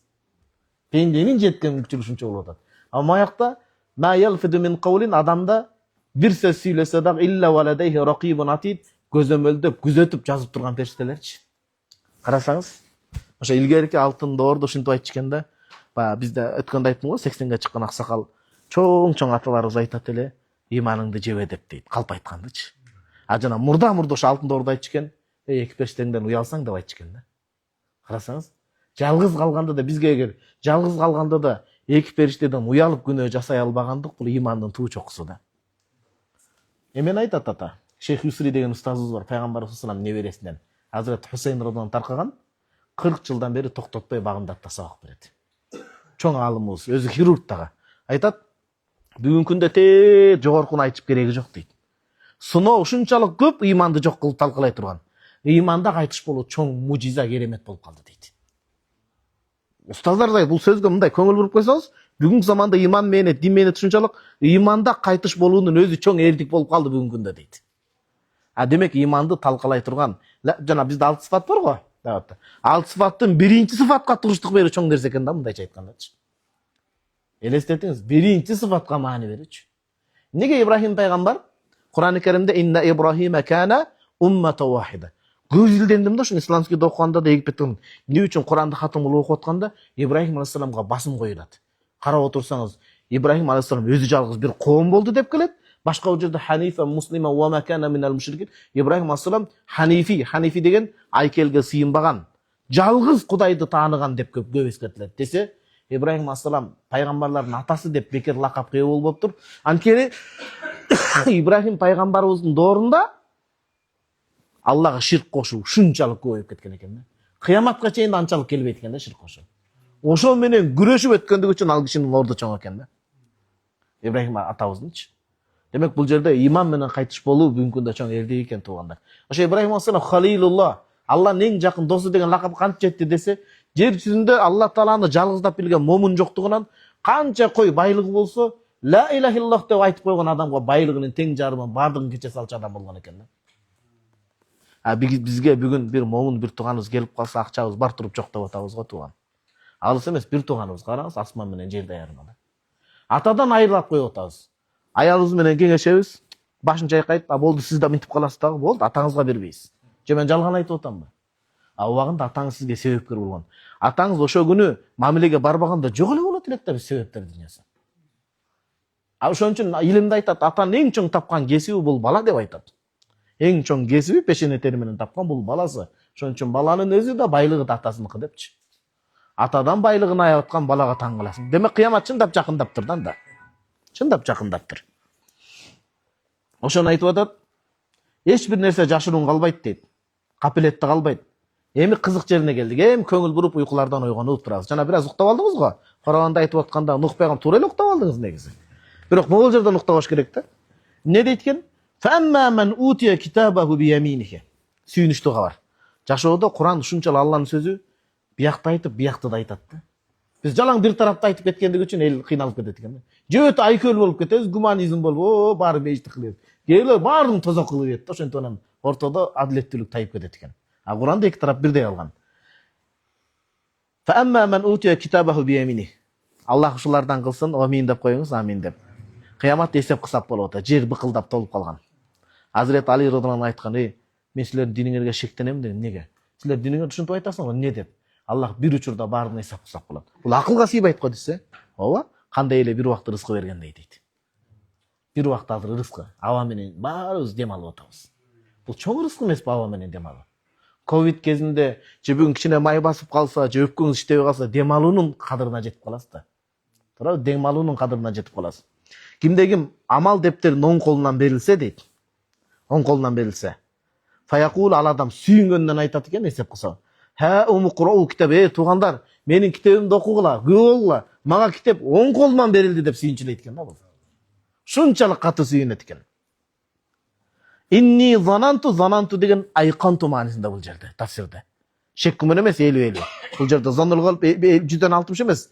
Мен анык билгемин деп атат. Анни мулакин хисабия, эртең эсеп кылсам бар экен, мен анык билгемин, ошого даяр жүргөмүн деп атат. Ошондой адам сүйүнөт экен, көрсөчү. Азирети Усман радhiyallahu anh айткан экен да. Төшөккө жатарда муну амал кылыш кыйын. Илимде ба амал кылбаган нерсеңерди айтканыңар бетбактык болот дейт, бирок бир аз амал кылсак да Кудайымда жоопкерчилик бар да. Ачык эле айтып коелу. Азирет Усман радhiyallahu anh айткан экен, күнөгө кечинде жатарда күндүз сүйлөгөн сөзүңдүн баарын тарзалап чык. Ар бирине кыйын, бирок көпчүлүгү жакшы болсо Кудайга шүгүр айтып жаткын, көпчүлүгү начар болсо уктап кетпей истигфар айтып тооба кылгын деген экен. Демек булар китебин алып сүйүнүп аткан адамдар, анык билген адамдар экен да, эсеп кысаптан алдын өзүнө эсеп кысап кылгандар экен. Андайлар аз да туугандар, ошого жеткирсин да Алла таала. Фахуа фи ишатур радия. Ушул жер укмуш эм, ушул жер. Араб тилинде балага деген илим бар, кызыл тил. Мен кичинекей түшүндүрүп берейин сизге жеңил тил менен. Амал дептери оң колунан берилген адам ыраазы болгон жашоодо болот дейт. Кыргызда мынтип айтат го, муну түшүнүш үчүн. Ити чөп калыптыр деп. Өтө бай дегенди сыпаттагысы келсе, ити кекирип калыптыр дейт. Үйүнө барсаңыз, ити да кекирип жатат да. Мунун тетисинде өтө кедей адамды итке минер кедей дейт. Аты калбай, эшеги дагы итке минип калыптыр бул байкуш дейт. Же болсо бир арабтын акыны айткан экен, падышага барганда абалың кандай десе, кызыл тилдүүлүк менен красноречивость айтканда, менин үйүмдөгү чычкандар таяк таянып басып калды деп. Мен эле эмес, үйдөгү чычкандар ачкы болуп, кебек таппай таяк таянгандай болуп абалда келип калды деген. Карап коюң сөздүн күчүн. Ошол сыңары бул жерде ити чөп калыптыр, ити кекирип калыптыр дегенде, муну түз которсоңуз, оң колуна китеп берилген адам, берилген адамдын жашоосу өзү ыраазы болуп жашайт дейт. Түз которгондо. Ал адам эмес, ал адамдын бейиште күтүп турган жашоосу өзүнө өзү ыраазы экен да, качы. Бул деген сөз өтө күчөтүү форма. Бул деген сөз ошол жашоону тил бүтүрүп, адам катары жашоо кандайсың? Хаваю, кайфа халука, кандай акыбалың десе, мен өтө жакшымын деп айтмак экен да жашоосу. Бул деген сөз ал адам ушунчалык куунак жакшы бир жашоодо күтүп турат алдыда дейт. Чыныгы кетпей турган жашоо. Фи жаннатин али, ушундай чоң бакчаларда бейиште болот дейт. Хадистерде келет го. Бейиштеги эң кичинекей өлчөм жерден канча эсе көп депчи. Бийик бейиште болот дейт. Кутуфуга дания, мөмө жемиштер ага жакын болот дейт. Сөрүдө жатат. Алла жолуна, илимге, дин мээнетине тиешелүү хадис. Мухтасару таргиб ва тархиб Ибн Хаджар Асқалани рахимахуллах ижаза бар бул хадистен. Саид Багдаш устаз менен окумуз айтат. Хадис, Пайгамбар салам айткан, бейишке чыкканда достор бири-бирин сагынат дейт Алла жолунда. Азыр аксакал. Алла жолунда бул аксакалыбыз чыкты, бул аксакалыбыз чыкты. Атлар эртең сагынат да, 4 ай оңой күндейсизби? Анан бири-бирин сагынганда Аллах таала сагынганда эле жүрөктөн сөөрүлөрү бири-бирине жакындайт. Фаясиру сарир хади ила хада. Сөөрүлөр эки атабыз бири-бирине жакын келет дагы, анан экөө бири-бирин кычактап алып ыйлайт дейт. Карачы, Аллах таала экөөбүзгө бейиш берди депчи. Ата'аламу мата гафараллаху лана. Билесиңби Аллах таала бизди качан кечирди? Дегенде ооба, Алла жолунда көз баш бириктирип чыгып, Кудай үчүн бири-бирибизге дос болгон күнү Аллах ушул амалыбыздан ыраазы болуп кечирген бизди деп бир-бирин ошону да билбес дейт да. Анткени бейиш киргенде пардалар ачылат да бүт нерсе. Ошону насип кылсын Алла таала. Мөмө жемиштер өтө жакын болот дейт. Куранда келет, мөмө жемиш бул дүйнөгө окшош, өңгө окшош алма, бирок даамы бөлөк дейт. Сырт окшош, бирок даамы бөлөк дейт да. Аллах таала айтат бейишелерине. Кулу вашробу ханиан бима аслафту фил айямил халия. Жакшы тавит менен, жакшы тавит көңүлүңөрдү көтөрүп, жакшы маанай тавит менен ичип жейип жырга кыла дейт. Эмнеге? Анткени силер жалган дүйнөдө бош убакытта силер акыретке эгин жөнөткөнсүңөр, акыретке амал жөнөткөнсүңөр дейт экен. На черный день деп сактап коет го. Жеңемде билбеген катып койгон акчаларыңыз бар го, бир нерсе болуп кетсе деп. На всякий случай деп. Ошондой сыяктуу момун адам акыретин ойлойт, акыретке сооп амалдарын жөнөтүп коет экен да. Анан кызык алдымдар могул жерге топтогон. Силер бош күндөрдө, жалган дүйнөдө бош убактыңарда жасаган амалыңар үчүн деген сөз бул Аллах Таала бизге эркелетип гана айтканда дейт, мындай жөнөкөй айтканда. Анткени бейишке адам амалы менен кире албайт, Аллахтын мээрими менен кирет. Карап көрүңүз, мындай түшүндүрөйүн. Сизди Алла Таала дин илимине алып келди, дин мээнетине алып келди. Өзүңүздүн кыйындыгыңыздан мындай Кудайым жүрөгүңүзгө салды муну. Жүрөгүңүзгө салды. Бизден да илимде башы күчтүү адамдар бар эле го, туугандар. Окуса жаттап ала турган. Аларга эмес, алардын жүрөгүндө бир нерсе бар. Аллах Таала сиз менен бизди тандады. Аллах өзү жүрөккө ой салды. Аллах ой салгандай ошонун ниетин жаңылатты. Ниетин жаңылаткандай топук, тауфик, мүмкүнчүлүк берди ошону кылууга, акырында ошону мактап атат. Жаш бала Куран жаттатканда ошо бүт баарын өзүңүз даярдап, өзүңүз да жаттатып, балам, сен жаттадың деп, акырында балаңыздын көңүлүн көтөрүп коесуз го, бул аят ошондой болуп атат. Болбосо баардык Алла Тааладан, Алла Таала кичине амалыбыз үчүн бизди мактап атат деген сөз да. Кандай мээримдүү Алла Таала, караңызчы. Эми өкүнүчтүүгө келдик эми.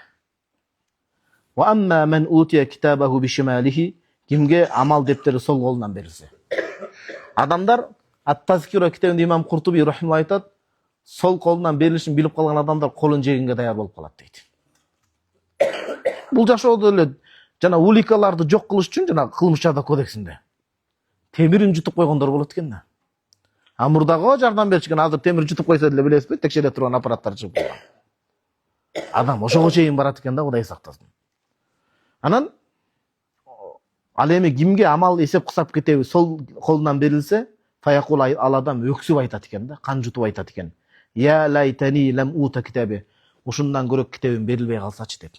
Бул дегени эң күчтүү тафсир, бир аятты бөлөк Куран аяты. Бул дегени я лайтани кунту топурак болуп кетсем гана деген сөз. Ал дегени адам болбой эле жаныбар болуп жаралганымда каякта деген сөз. Жаныбарлар кочкор мүйүзү барды, мүйүзү жогу сүзүп койгон үчүн эсеп кысап болот, адилеттүүлүгүн ачыкка чыгарыш үчүн гана. Кийин топурак айланат. Бул деген сөз ошого айтып атат деген сөз. Амал дептеримди албай эле койсомчу деген сөз, өзү жаралбай эле койсом болмок экен, жаралсам да жаныбар болсом болмок экен деген сөз да. Бул дүйнөдө боорубуз ооруйт го, эшек депчи. Ушул кадырыңа жетип атабы депчи. Акыретте адам эми жаман сөздү айтпай эле коелу, ошого дагы барып калат экен да, имансыз адамчы. Армандап калат экен.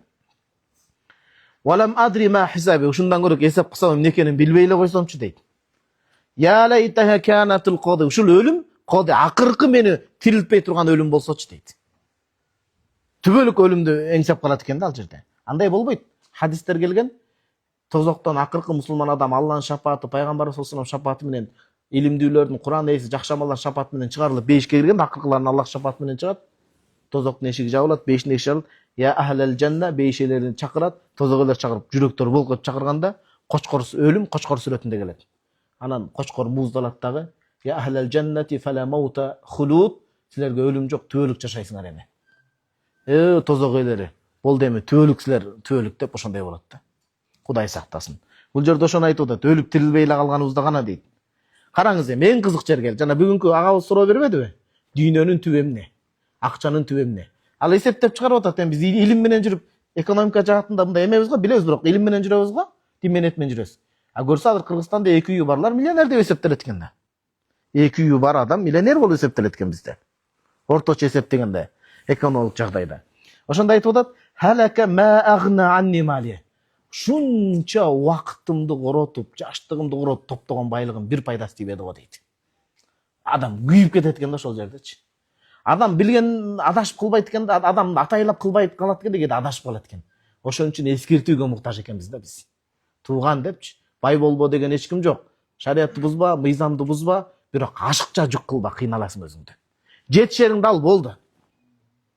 Анан эми 40ка чейин жыйнадың, 50ге чейин жыйнадың, 60ка чейин дагы эле ушинтип жүрө бересиң бе? Жыйнаган дүйнөңдү ал, дүйнө кыдыр, туурабы? Алла жолунда дүйнөнү кыдыр, көр аракатын. Бир чети дүйнөнү да кыдырасың, эңнеси Алланын динин жеткирип атат, эс ал. Кемпириңизди элчитип алып, апамды элчитип алып, жүрүңүз, умрага барыңыз. Бир ай, ажыга барыңыз. Мына бактылуу карылык. Балдарыңызды окутуңуз, тарбиялаңыз, мамлекетиңизге салым кошуңуз. Мына ушул ашча байлыгыңызды коротам дей турган болсоңузчу. Канча балдар бар мисалы. Байлыгым шунча байлыгым мага жардам бербеди го деп атат. Халак анни султаны бүт менин падышачылыгым кетти го дейт. Мындайча айтканда таянган нерсесин баары кетти го дейт. Анан Аллах Таала тозоктун башчысы Малик деген бар. Хазину жаханнам дейт. Малик деген периште бар, тозоктун башчысы. 19 негизги генералы бар анын. 19 эле периште дебеңиз, алдындар тафсир илимде айткан. Негизги 19 башчысы бар. Малик бир да ырайым жараткан эмес ага дейт Аллах Таала. Бир чаңчалык ырайым жаратканда ал тозоктогуларды аяп коймок дейт. Кудай сактасын. Ошол периштеге буйрук берилет.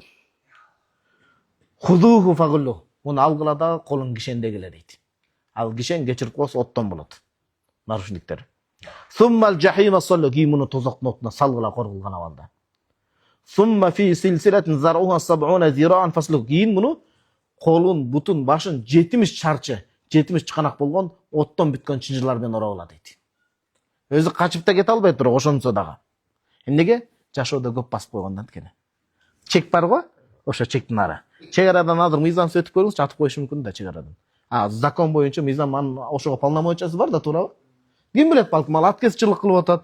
Балким бир өлкөнү жардырайын деп баратат, Кудай сактасын. Ал ушул жерден өтпөш керек, мыйзамды гана өтүш керек эле. Аллах Тааланын да чийип койгон ошондой эмелери бар да, чийимдер бар. Ал жерден баягы ата-бабалар айтканда көп баскан аяк чок басат деп, бул көп баскан, ошонун жазасы жана 70 мондай чыканак болгон нерсе оттон чынжыр менен оролуп атат да. Иннаху анткени караңыз, эмне себептен мындай оор азап болуп атат? Азаптын үстүнө астап. Биринчи себеп Аллах Таала ошондо айтып атат. Мындай мээримди жаратканды таппайсыз, шүгүрдеңиз Аллахтын бар экенине. Аллахты таанытып койгонуна. Иннаху кана ла ю'мину биллахил азим. Анткени улуу жараткан Аллага бул ыйман келтирген эмес. Эшигин каккылап тияктан адамдар келген бугачы. Бирок бул ыйман келтирген эмес. Вала яхудду ала таамил мискин. Экинчиден бечара мискинге тамак берүүгө адамдарды үндөгөн эмес дейт. Алымдар бул эки аятта айткан, бул дегени биринчиси Алланын акысын өтөгөн эмес, экинчи пенденин акысын өтөгөн эмес дейт. Тамак деген бул белги болуп атат. Пенденин акысын өтөгөн эмес. Пенденин акысынан корккон эмес деген сөз да.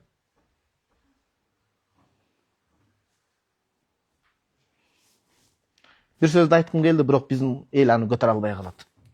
Мындай эле кылып айтайын адеп менен. Карманып аткан динибизди, мамилебиздин туура эместигинен элге жаман көрсөтүп албайлы туугандар. Пайда таппай эле болчу, биз Алла жолуна чыккан адам катары, илим окуган, мечитке аттаган адам катары алдап бирөөдөн пайда таппай эле коюлушсун анчы. Ошо жаман эмебизди токтотолу. Эми бул жаман эмес, биз кемчилдигибиз да тура. Баарыбызда нафси бар экен да, менде да нафси бар. Сизде да нафси бар. Бирок ошо нафсини Кудай Таалам дин жаатында кылбасынчы. Элдерге динибизди биз себепти жаман көрсөтпөсүн. Ошону гана айткым келди. Бул ошо бечара мисинге тамакка берген күндөбөйт деген адамдын акысына маани бербейт деген сөз. Фалайса лахул йаума хауна хамим. Бүгүн буга мунун таламын талаша турган жакыны жок дейт. Бул өзү жалгыз деп атат да. Мунун эч ким, адвокаты да жок, башкасы да өзү жалгыз болот деп атат. Вала таам буга тамак берилбейт илля мин гислин. Эм жаш балдар да отурат, мен муну тез эле айтып коеюн, ириңден гана тамак берилет дейт. Ла якулу иллал хатиун. Чоң ката кетиргендер гана аны жейт дейт. Чоң ката кетиргендер дейт. Ушул жерден токтотолу да улантабыз, анткени биз Алланын мээримине көбүрөөк муктажбыз иншалла. Бул ошол кыяматты эскертүү туурасында болду кыскача, болбосо тафсир өтө көп эле. Уруксат берсеңиздер азыр суроо жооп кетсек болобу? Бирок мен ойлойм, бул аяттар биздин жүрөктү аябай бир эңшертип койду депчи. Аллахтын сөзү да оңой эмес, дамлам уруксат ба? Суроо жоопко кирсек. Садакаллахул азим. Касыр тууралуу дейт, намазды кыскартуу. Биринчи Бишкекте, Кожоярда үйү бар. Үй бүлөсү Бишкекте, Кожоярга келгенде намазды касыр окулабы. Үйү бар болсо, аалымдарда талаш тартыш бар. Ошол үйүндө келип мындай да, кыймылсыз мүлк үй бүлөнүн ордун басабы, баспайбы? Анткени адам кыскартпай толугуш үчүн ватанул ахли дейт, үй бүлөсү менен жашаган жерде айтылат, түтүн булатып жашаган. Анан ошол кыймылсыз мүлк үй жерин өзү эте оргулабызса, кыйла ю'табар ватанул лаху ва кыйла ла деген кээ бир аалымдар жок, кээ бир аалымдардын. Ошол Кожоярда үйүңүзгө жеңем менен келип турасызбы? Үй бүлөңүз бала чакаңыз менен келип турасызбы? Ооба, келбей саласыз да жайында. Болдан да бул жерге келгенде толук окуйсуз туурасы. Бишкектен толук окуйсуз, биякта Кожоярда үйү бар экен. Жеңем үй бүлө бала чакаңыз менен келбей салып турасызбы? Демек келгениңизде да толук окуйсуз. Бирок экөөнүн ортосундагы жол 120 км, 90 км чоң алыс да бар Бишкек. Ортодогу жолдо Кожояр белгисине келгенге чейин кыскартып окуйсуз. бияка жеткен 15 күндөн аз болсо да толук окуйсуз. Экинчи, искусственный интеллект, жасалма интеллект маселе сураса болбойт. Мен муну канча тажрыйбадан өткөрүп көрдүм. Мындайча айтканда ал, мындай эле түшүнүңүз да, жөнөкөй айтканда, Google'га, соц тармакка адамдар, сиз менен биз, туура көз караштагы адамдар, туура эмес көз караштагы адамдар, ар кыл көз караштагы адамдардын пикирин эле сизге алып келип коет, ыңгайлаштырып болду. Ошол ал өзүнөн бир нерсени ойлоп чыкпайт. Ал бирок бул жерде мазхаб карманганы бар, карманбаганы бар, мейли ал жалпы мусулман динди ичинен бузам дегендердин оюнду алып келип коет да кээде сизге. Көрдүңүзбү, ал жерде фильтрлөө жок болуп калат. Мындайча айтканда, мына ушу мисал менен түшүндүрөм, астыбызда суу турат. Ой, искусственный интеллект, мага суу бер десеңиз, суу эле кандай суу болсо алып келип коет, ал суу ылай суу болушу мүмкүн. Ал суу уу суу болуп калышы мүмкүн. Ал суу ирип кеткен суу болуп калышы мүмкүн. Сизге сууну эле алып келип коет, болду. Ал сууну эртең ичип алган болсоңуз, отравление болуп, уланып калыш коркунучуңуз бар. А түгүл исламда мындай түшүнүк бар да, өтө ислам дининде санжыра деген маселе бар. Устазы жок китептен окуп алган адамга илимге фатва айтканга уруксат эмес, андан илим алынбайт, анын устазы шайтан болуп калат. Алымдар айткан, Мухаммад ибн Сирин, Абдулла бин Мубарак, чоң ханафи алымдары дагы айткан, алиснаду минат дин, санжыра бул диндеги чоң белги. Кимден диниңерди алып атасыңар карагыла. Канчанчы устазың ким болот? Кимден алдың? Чубак устаздан алдым. Чубак устаз кимден алды? Шейх Торук Сардарали. Дагы ким? Саид Бадыр устаз. Ким? Мухаммад Авама шейх. Мактан шейхтен ким алды? Абдулла Сираджуддин Хусейни. Деп барып туруп ана имам Абу Ханифа ал киши аркылуу имам пайгамбарыбыз саллаллаху алейхи ва салламга артта каласыз, мисалы. Ошон үчүн искусственный интеллект болбойт. Жаш балдарга түшүнүктүү кылып түшүндүрүп атпайм. Реал Мадрид деген футболный клуб бар. Ошонун врачтары дигилерди карайбыз деп искусственный интеллекттен жанагындай диеталар жасап жүргөн экен, бүт баары травма алып калды. Жөн эле спорт жаатында ошо ишенгендер эмне болуп атат? Динди элестетип көрүңүз анда. Кантип ишенесиз ага? Кыйын. Үчүнчү, суфи, дааватчы, нурчу болуп бөлүнүп, көз караштар ача пикир болууда, ушуга түшүндүрмө берип насаат айтып коесуз. Алхамдулилlah, азыр бөлүнбөй калышты эч ким. Суфи даават экөө бир эле. Дааватта тарикат бар. Шейх Ильяс рахматуллахи алейхи жаңы баштаганда устаздарынын бири тарикатчы болгон, зикирде. Болгону бул киши дин мээнетинин арасында кылган. Бизде мындай билиңиз. Азыр бүт тартип менен түшүндүрбөсөм, некоторые братья ыраазы болбой калышы мүмкүн бул жоопчу. Некоторые братья скажут, что это беда. Ой, не послушайте его деп калышы мүмкүн да. Угушугушта эмес, акыйкатта баяндаш керек. Жебрейил алейхиссалам келгенде пайгамбарыбыз саллаллаху алейхи ва салламга мындай суроолор берсе, оталып кетесиң да, жанданып. 1.61 боюң 1.70 болуп кетиши мүмкүн го. Жебрейил алейхиссалам келгенде 3 нерсени сураган адам кейпинде. Ислам деген эмне, иман деген эмне, бул акыйда илими. Ислам деген эмне, бул сырткы илим, дене менен эмет аткарыла турган. Ихсан, тасаввуф, жүрөк менен амалдын ортосундагы адеп ахлак илими. Тарикат, сиз айтып аткан тасаввуф, сопучулук ошого барып таканат. Ал терминде проблема жок, no problem in термин. Терминде вообще проблема жок, көйгөй жок. Сопучулук деп атайсызбы, тазки ахлак деп атайсызбы? Куранда айткан: "Ва кад афлаха ман заккаха", нафсин тарбиялаган адам ийгиликке жетти. "Ва кад хаба ман дассаха", боягын кордогон, жүрөгүн тазалаган адам ийгиликсиз болду деп айткан. Ошо таският нафс, адеп ахлак илими. Ошо Маулана Ильяс рахматуллахи устазы болгон атайын. Түйбанттан тарикаттын устазы болгон. Болгону дүйнөдө 4 мазхаб болгондой, тарикат маселесинин основной 2 бар. 2 бөлүк бар. Араб өлкөлөрүндө Абул Хашан Шазили тарика карманат, бизде Нахшабанди. Манас эпосунда Бабединге бат айтып дегенди ким билет? Бабединге бат айтып деген Бахауддин Нахшабанди болгон. Олияга барып бат алып анан кеткен деген сөз. Бабедин ошол Сагынбыр Осмоков атабыздын вариантында. Анан демек тарикатты Ильяс рахматуллахи имам Нахшабанди тарикат тоого чыгып кетип жалгыз жүрүп эмес, имам Шазили рахмат айткандай, эл менен аралашып жүрүп Аллага жакындаган дегенди айткан. Бойдок болуп жырга өзүңдү элептеп жүргөндөн көрө үйлөнүп аялың начар болуп калса да характерин көтөрүп чыган Кудайга жакындатат деген сөз. Ал бойдок эле да. 40 жыл бойдок болуп ибадат кылып жүрүп бир күн ушундай жасанган жең өтүп кетсе, 40 жылдык ибадат no brother болуп калышы мүмкүн да. Ошондой эле болуп калышы мүмкүн. Зинага барбайт. Зато мези желип атса да зинага барбайт. Үйлөнгөн болсочу. Тарикат ошол экөө бир эле. Нурчу деле ошол Саид Нурси рахимахулла. Ал кишини өзгөчө бир агым кылып кереги жок, анткени Туркияда убагында атын айтпай эле коелу, динсиздик каптаган учурунда ал киши Куранды бекем кармап калалы эң биринчиден. Курандан кийин сүннөт бар, башка бар да ошону кармап калган. Сакал кое албай калган да өзүнүн айткан. Түрмөдөн баш чыкпай жүргөн адам кантип сакал коет, элестетсеңиз. Ал алым болгондо ал кишини туура эмес күмөн кылбашы. Түрмөдөн чыгып түрмөгө ташташкан шейким, элестетиңиз. Учиремдешкен. Кудай таала жакын олий эпендилердин бири болгон. Ошон үчүн ал аалымдарды бөлүп чарып караган болбойт. Ислам бир нерсе.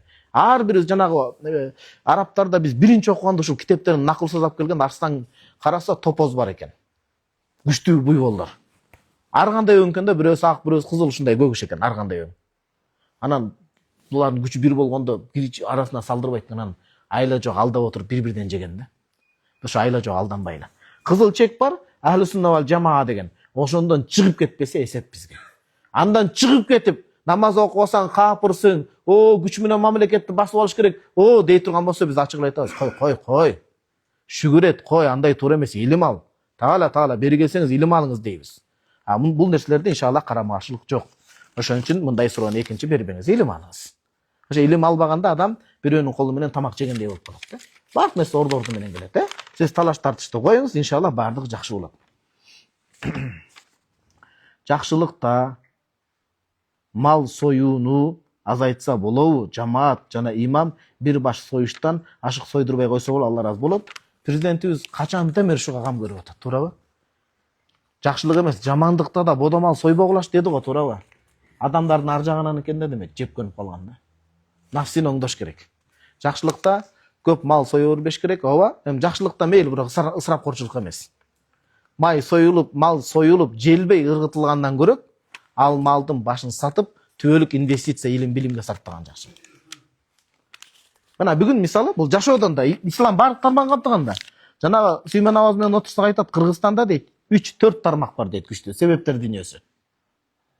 Бирөө Алла жолунда даватка жүрүш керек, бирөө Алла жолунда окуш керек, бирөө ошону каржылап туруш керек да, туурабы? Баарыбыз тең молдо болуп кетсе, бизди ким багат анан? Ошондо 3 тармак бар деп атат да. Мен жазып алдым эле китебиме. Биринчи тармак бизде эме экен намылан. Тоо чарбачылыгы, мал чарбачылыгы. Илгертеден тоонун жанында жашаган үчүн мал салга жакын экенбиз да, мал чарбачылыгы бизди мындай тез көтөрөт экен. Азыр баягы сыртка экспорт, импорт болуп, бул жакшы нерсе экен. Экинчи нерсе, текстил жагынан кыргыздардын шыгы бар дейт азыр. Тигүү өнөрчүлүк жагынанчы. Сектор башка тараптан өтө мындай ат салышпай жеткирбей атат дейт, алдыңкы өлкөлөргө өтүп атат дейт.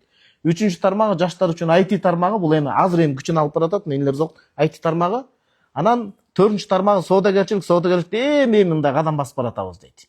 Мындайча айтканда мен айтайын дегеним, кудум ошол сыяктуу малды ал оңой эмес, араңдан зорго таап тез эле союп салып жеп ысырап кылбай, түбөлүктүү болгон илим билимге инвестиция кылсак жакшыраак болмок. Бул жакшы нерсе, ооба, имам сап. Анан ошо имам саптын айткандан чыкпаш керек, жамаат. Бизде көл жакта бир айыл бар экен, имамды тоготпой айткандан чыкпай, ошол ынтымак эме бузулуп кетет экен, андай болбош керек. Жана кулакты бекер айтпадык, Имамдан эмесин талашпай, жакшы иштерди кылалы. Ар кимдин өзүнүн иши бар. Ассаламу алейкум, устаз, купуя окуйсуз дейт, кечирип коесуз азыр.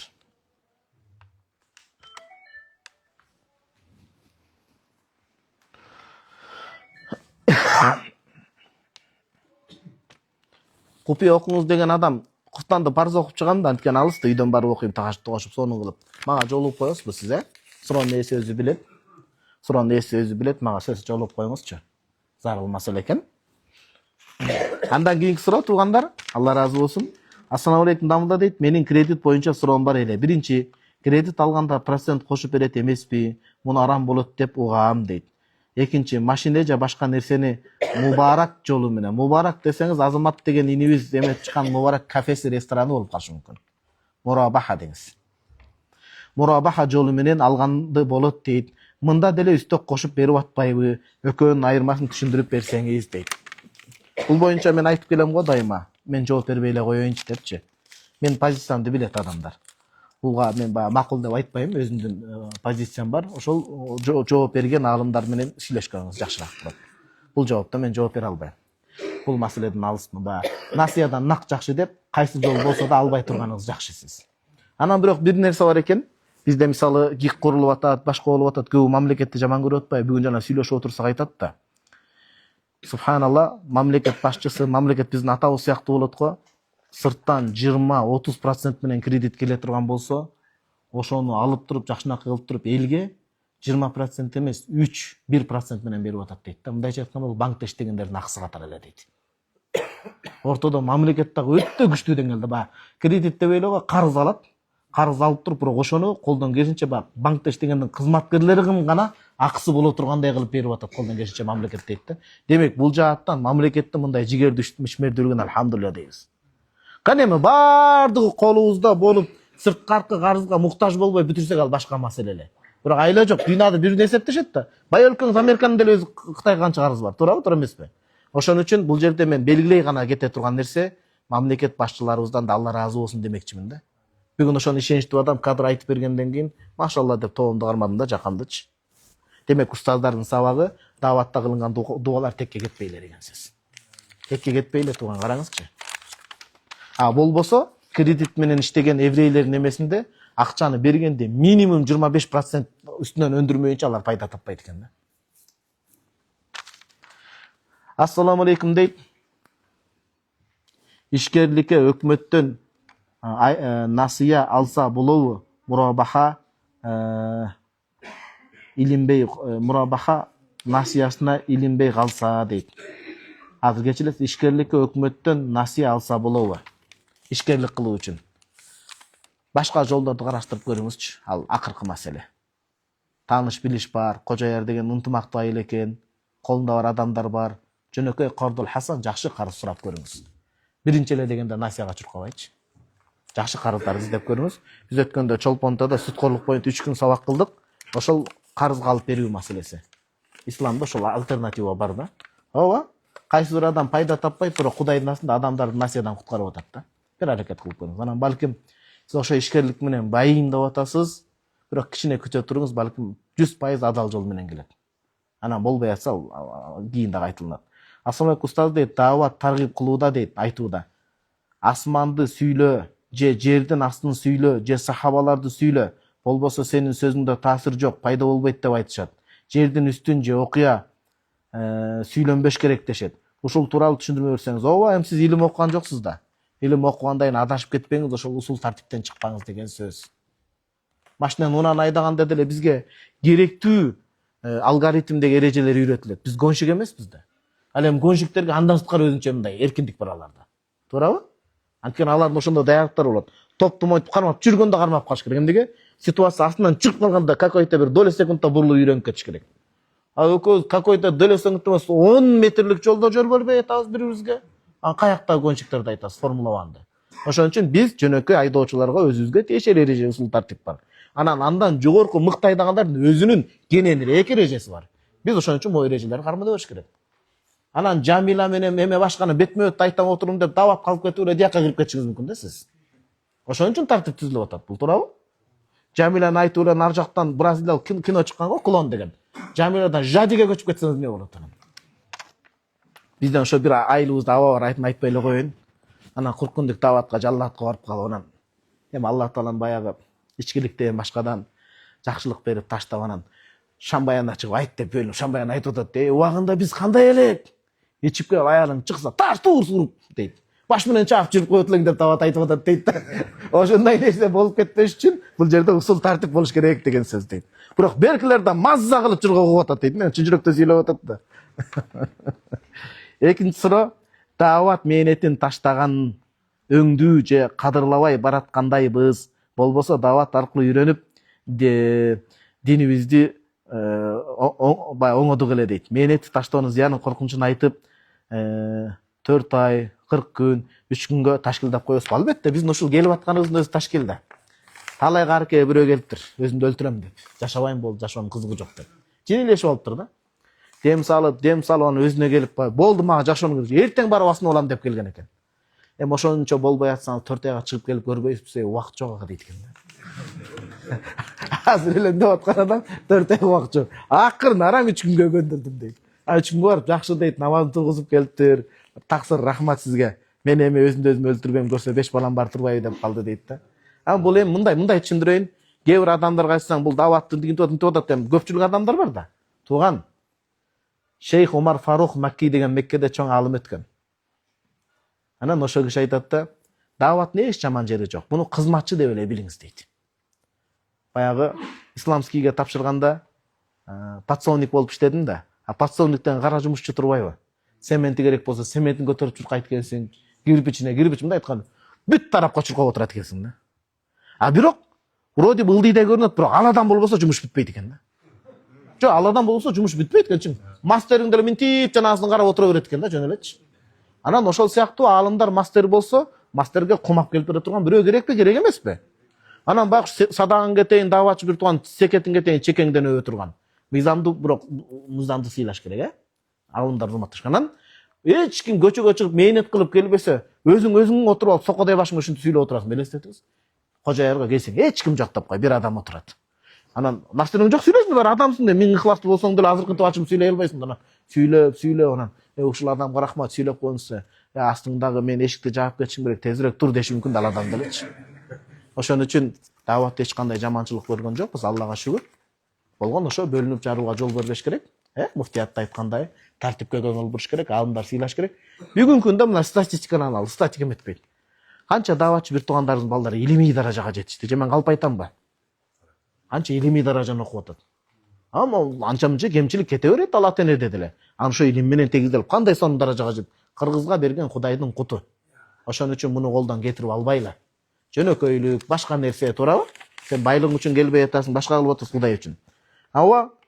Анан акыркы сөзүм, кийинки суроого кетердин алдын. Кана эле баарыбыз илим жолуна жок дегенде 10 жылдан окусак. Бүт таараттын мындай мустахаптан баштап чоң маселелерге чейин баарын кудурети жетпейт экен. Үй бүлөсү бар экен, мекенге кызмат кылыш керек. Демек бул көчмө медресе. Ушундай кабыл алсаңыз туура болот. 4 ай чыгып үйрөнүп алыңыз. 40 күн чыгып үйрөнүп алыңыз. Жок дегенде 3 күн берип туруңуз. 3 күн калган 27 күнгө заряд берип турсун деген сөз. Бир аалым келип отурат дагы мешитте, илгери билесиздер да, башкача азыркы кичине мындай бир мүмкүнчүлүк түзүлүп, жакшы паластар салынып калды го. Илгери мындай башкача эмне болот эле. Пластмастан. Анан бир аалым отуруп байкабай бир маселени катуу түпөйүл кылып, мындай чече албай катуу кыйналып калган экен. Анан жана бойрон эметип алып мынтип ойлонуп отурган экен. Анан кичинекей бала келип айтып турду. Устаз, могул жерин сындырып алганың сизге болбойт, бул мечитке коюлган нерсе. Азыр мешиттин акысына кирип калып атасыз десе, аалым аябай мындай таң калып турду. Таасиран ал маани бере албай калды да, байкча ойлонуп отуруп. Сен кимдин баласысың? Сенин атаңа ушундай жакшы тарбия берип тургачы, тырмактай болгон деп издеп барса, атасы даватчы адам экен да. Илим жок, бирок ага амалды үйрөткөн да. Илимдин пайдасы эмне эгер сен амал кылбасаң? Илимдин пайдасы эмне эгер амал кылбасаң? Илимдин пайдасы амал кылуу да. Ошон үчүн биз подсолнухка муктажбыз. Турган калыс бизди подсолнух деди дебегиле. Кээ бирөө ошентип сөгөнөт экен, антип айтпагыла эртең комментарийден. Айтып атпайм, подсолнух болбосо башканын жумушу бүтпөйт деп. Биз кызматчыбыз. Кур'ан-ы Каримде эң жакшысы "Ва ман ахсану кавлан мимман да'a илаллах ва амила салих ва кала иннани минал муслимин". Кызматты кылып акырында мен жөнөкөй мусулманмын дегенден өткөн. Бөлүнбөйлү. Баарыбыз даватчыбыз. Даватчымын дебеген адам деле. Эмнеге? Анткени пайгамбарыбыздан башка үммет жок, туугандар. Акыркы пайгамбар жок. Ошондой Кудайым буйрса 3 күн мастуратка долон жака чыгып келели деп атабыз, Кудайым буйрса. Долон тарапка баягы мастурат чыгыла экен да бир барып келсек, бул Алла жолунда сонун эмеспи, илимдин зекетин берип, Бирок билимдүү адамдар чыкса баян айтпай кызмат кылганы жакшыраак болот экен да. Таасирдүү болуш үчүнчү. Баянды башкаларга айттырып, тааныбаган жакка барсаң, бир кибириңди күйүп алсаң кандай сонун болот эле. Чыгып туруп, урушуп алса туруп, анча-мынча кибирлериң болот да, ошонун жуулуп кетсе кандай сонун. Чындап эле тууган. Кел молдеке деп кол алып алса, адамда кибир пайда бар. Бирөө таанып жүрсө, бул эмне мени тааныбайт, неге менин колумду өппөйт дегенге барып калышы мүмкүн да. Же андай эмеспи адам, айтыңызчы. Сиздин өзүңүздө деле кел деп төргөткө берип, таксыр дей берсинчи. Эч ким тааныбаган жер болсаңыз, кадимдей капы болуп киргиңиз келбей калышы мүмкүн. Олар мени таксыр деп айтат деп. Ошон үчүн муктажбыз деп атам да тууган, жөнөкөй болуш үчүн. Мындай жөнөкөй эле тил менен айтып атам да пайдасын. Намаздын ичине оюн өзгөртүп койсо болобу дейт. Намаздын ичинде оюн өзгөртүп койсо болобу дегени бул кичинекей. Сүннөттү окуп алып казак айлантып ийсе болобу? Же 4 рекетти баштап 2 рекет кылып ийсе болобу? 4 рекеттик баштап 2 рекет кылса болот, бирок беркилерди өзгөртпөй жаңыдан баштаган жакшы. Ошол намазды бүтүрүп эле валистинафу афдал дейт, жаңыдан баштаган талаштан тышкары болот бул. Диягында да бар экен, адамлар кечиресиз. Арак ичип мечитке келип жамааттын мазасын алып кыжаалат кылган адамга кандай чара колдонсок болот дейт.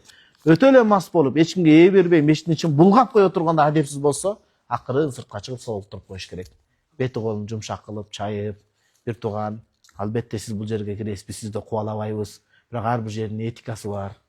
Азыр жаш балдар бар, коркуп калбасын. Сиз жакшы адамсыз го, кандай дейсиз десеңиз деле 1000 адам деле эсине келет.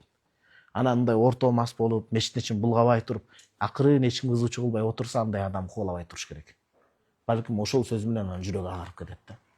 Өткөндө айттымбы, айтпадымбы, сиздер уктуңуздарбы, укка элексиздерби? Түптө Вичка деген жер бар, бирлик барып калып жумадан бир адам мас экен да.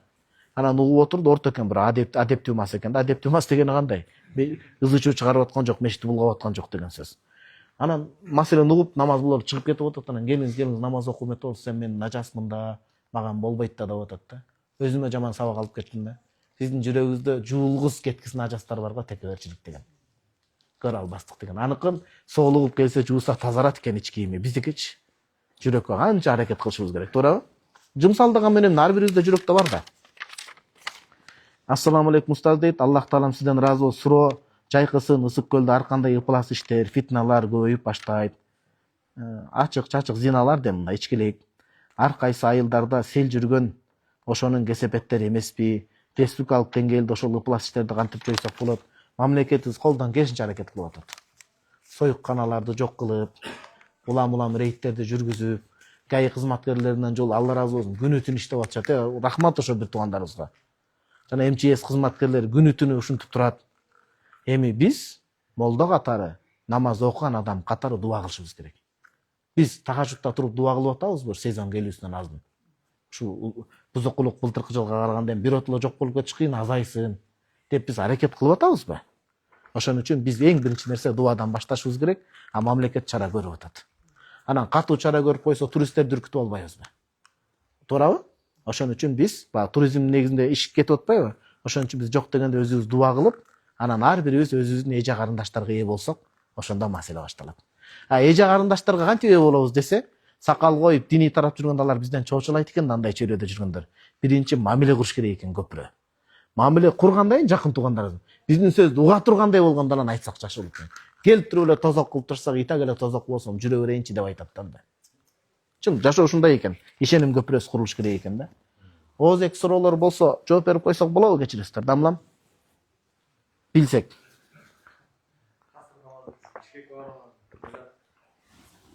Айылдан башка айылга өтө турчу бир жумуш болуп калды да.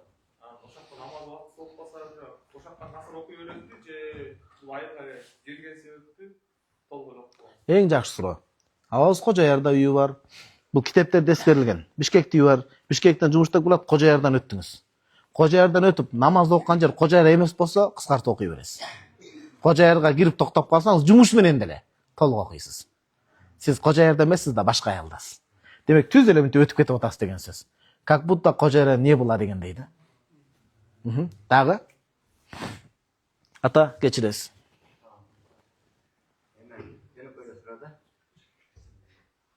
Намазда турганда Сосын Бирланова. ой кыла берет да. Ар кандай келе берет. Астагфирулла. Айтсак болобу? Ичтен айтсаңыз болот, сырттан айтсаңыз бузулуп калыш коркунучу бар. Ооба, иштен. Ооба. Ичиңизден айткан аракет кылсаңыз. Анан бул суноо. Биз ушинтип суноолорду намазды токтотпой окуйбуз, бара-бара мындай толук кандуу намазга жетиш үчүн. Бирок астагфирулла сыртка айтып ийсеңиз намаз бузулуп кетиши мүмкүн.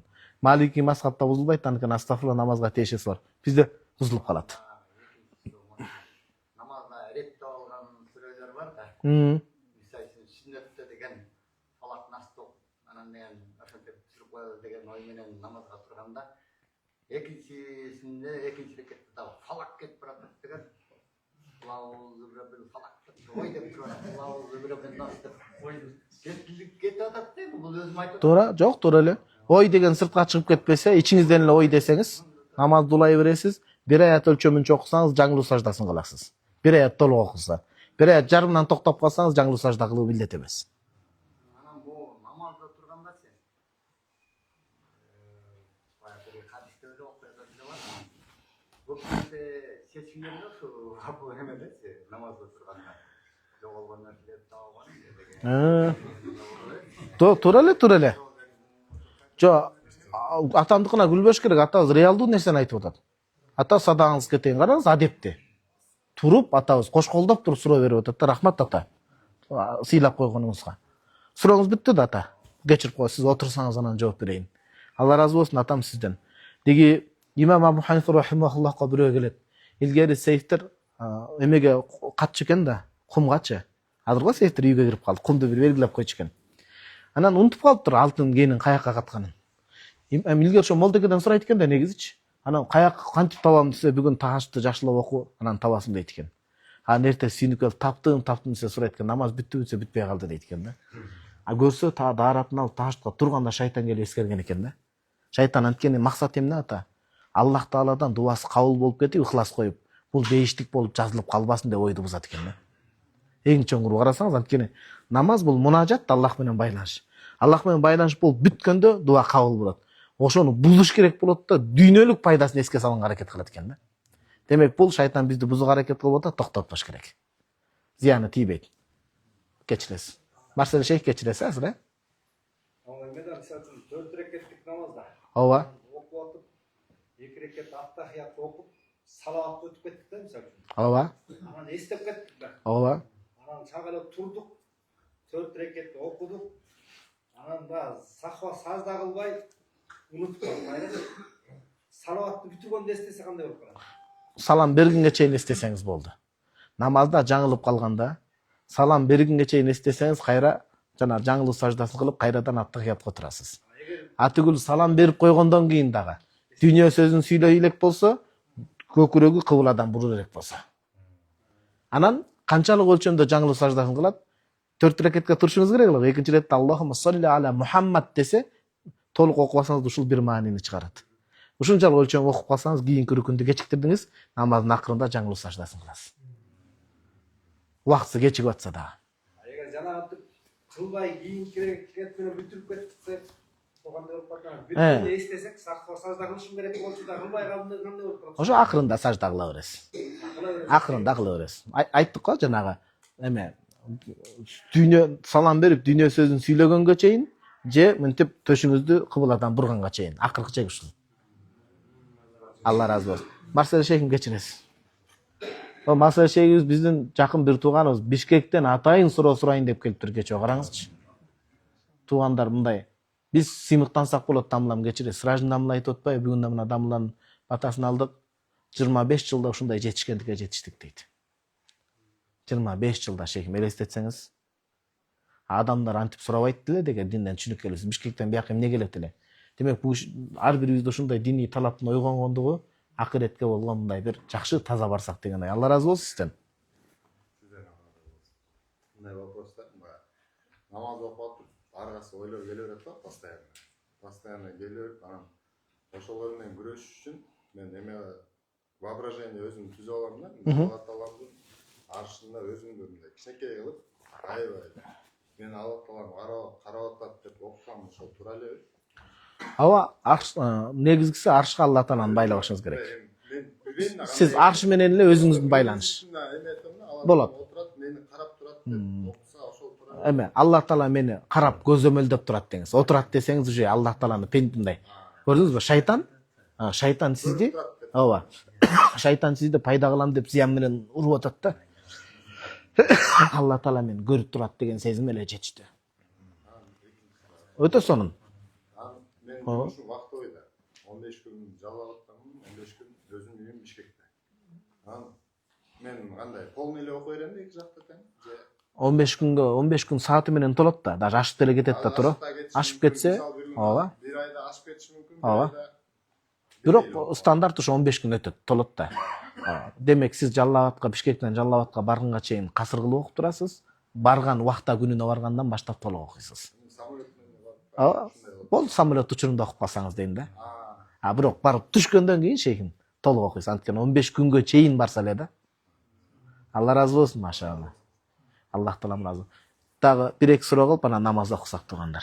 Шейхим, сиз деген эң берекелүү адамсыз да, бияка сабакка келишине сиз себеп берсиз. Кеңеш алып өкөңүздөр.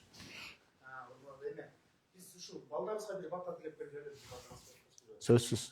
Болду, биз Аксакал ата бар, имам сап бар, мыкты инсандар бар.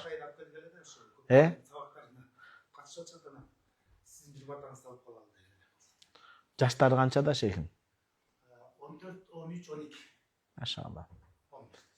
Азымдардың өмір баянын оқып қалғанда атам сабақтарға алып барып, пайғамбарымыз саллаллаху алейхи хадисін оқып, ошол жерден илимий санжыр алып, менин 30-27 ұстазым пайғамбар болды деп жазған елестер бар эле да. Бул киши мехнет кылып балдарын алып келип турду иншалла. Улуу балаңыз кайсы? медреседен кечти. Жылда башлап. Машалла. Каракемдиги машинада өзүнүн топун бар алып келсеңиз, ошо улуу балаңызды келсеңиз, бир сыйлык берип коелу иншалла. Я. Анткени мусулмандар нак чечет да туурабы? Бүткүл нерсе насия болуп отуруп кредитке малынып кеттик да биз. Аллах таалам разы болсун, Аллах таала берекесин берсин. Жакшы окуңуз. Биз баягы алпакты бергенибиз өзүбүздө сезип алып же, биз мындай касиеттүү кишибиз деген мааниде эмес. Менин белегим катары эле кабылдаңыз иншалла. Кудайым буйрса алдыда көп илимдерди окуп, эли жериңиздин ошондо ак үмүтүн актап жүрүңүз, Кудайым буйрса, Аллах таалам разы болсун. Азыр топу келип калат. Буйрса. Дагы бул жерден бирөө Мирланова. Жанагы маселе болду. Эки жакта үйү бар деп. Ошондо эгер жалгыз үй бүлөсү жок келсе деле ооба. Жалгыз келсе деле. Анткени кыйла табка ватанан лаху ва кыйла талаш тартыш бар. Талаш тартыш болгондо кем окуп койсоңуз, мисалычы, кем окуп койсоңуз 3-4 ким толуктайт. Акыркыда парызда талаш болгондо ошо этияттык тарабы кармалат деген сөз да. Толук окулса, кем окулган плюс ашчасы болуп атпайбы? Бул этиятчылык болот талаш тартышта.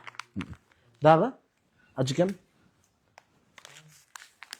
бияктактан эч кимде суроо жок, Анда кечиресиз.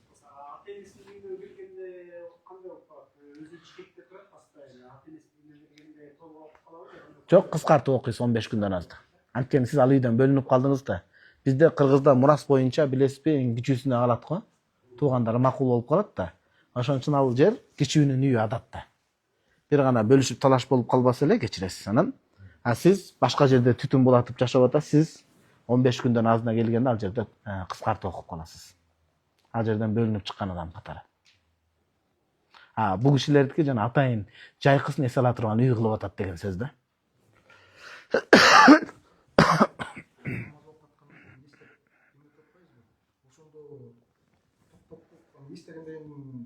Эстеп бүткөндөн улап кетиш керекпи же эстеп эле баягы окуп кетсек болобу?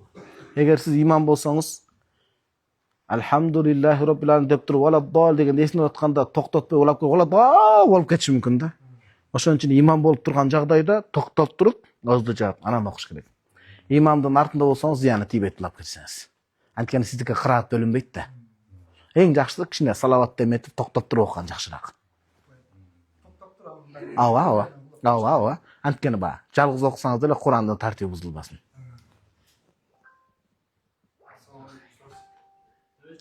Имамчылыкта турган, мисалы үчүн, жумада имамчылык болуп аткан болсо, дарасыз калса кандай кылат? Артында толтура адам турса кантип чыгып кетсе болот?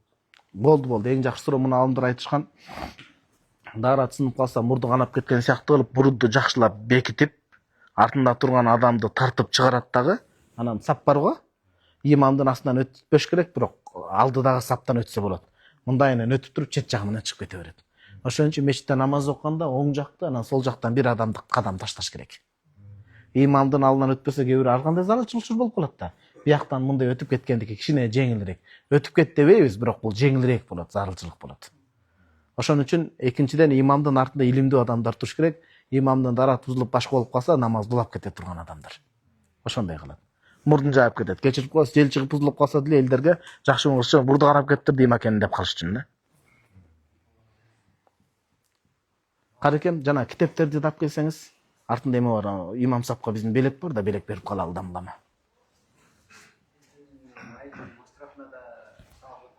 Кайсыл айыл? Ушул айылгабы? Өткөндө барыштык ата Мастураттан. Бул айылга бардыбы, барган жокпу? Барды, Макул ата, Кудайым буйрса ошо келинчегим кичине сыркоолап атты эле, жакшы болуп калса макул, сөзсүз. Бир дарыланып келели. Ооба, дамлам, сиз менен номерлерди алып байланышсак, Хазрет имамдан Алла разы болсун. Акыркы суроолор туугандар. Сиз балаңыздын атын жазып берип коюңузчу бизге. Балдарыңыздын атын. Дуа кылалы анда жамаат. Ата дуа кылыңыз.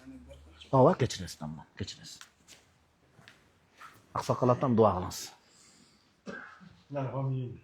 Ya Rabbil Alamin. Ya Rabbil Alamin. Sen günü kurtarın. Doğru kabul ettim. Şu alımız, ustazımız kança bize bayanlarımıza tasir oldu. Bilim verin. Bilimimizde ziyada oldu. Kata biliyoruz geçiyor oldu. Özün sürdürülen katarımızı koşmadı. Ötkönde olan günümüzün var. Bütün tarafı biliyoruzun var. Geçiyor oldu. İki düğün baktı var nasıl oldu. İlim talep olanların, ilim tanımlarının çalışa ilim vermiyorlar. Elimizde yetizde bir tiyatrın alımda tanı çıkarıyor. Ya Rabbi Alemin, biz günü körkenleri kaçırtıp öğreneceğiz. Geleceğimizde şu gün yüzüne ilim tarafı kurgan, gün yüzüne davatlar kurgan, tanıdık bolsa nasip oldu. Ya Rabbi Alemin, ustazlık ne böyle melekleri şey değil. Yübülesine tesadüf edin Allah. Yübülesine doğrularına şifa verin Allah. İlimlerin da ölçtük Allah. Geleceğin nurdan. Hayatta cesaret amel etsen Allah. Yine sakın tüm takımını bulun Allah. Allahümme affirli ve rahmni ve afini rukni. Allahümme salli ve seyyidina Muhammed ve rahmetine ve rahmin. Karıken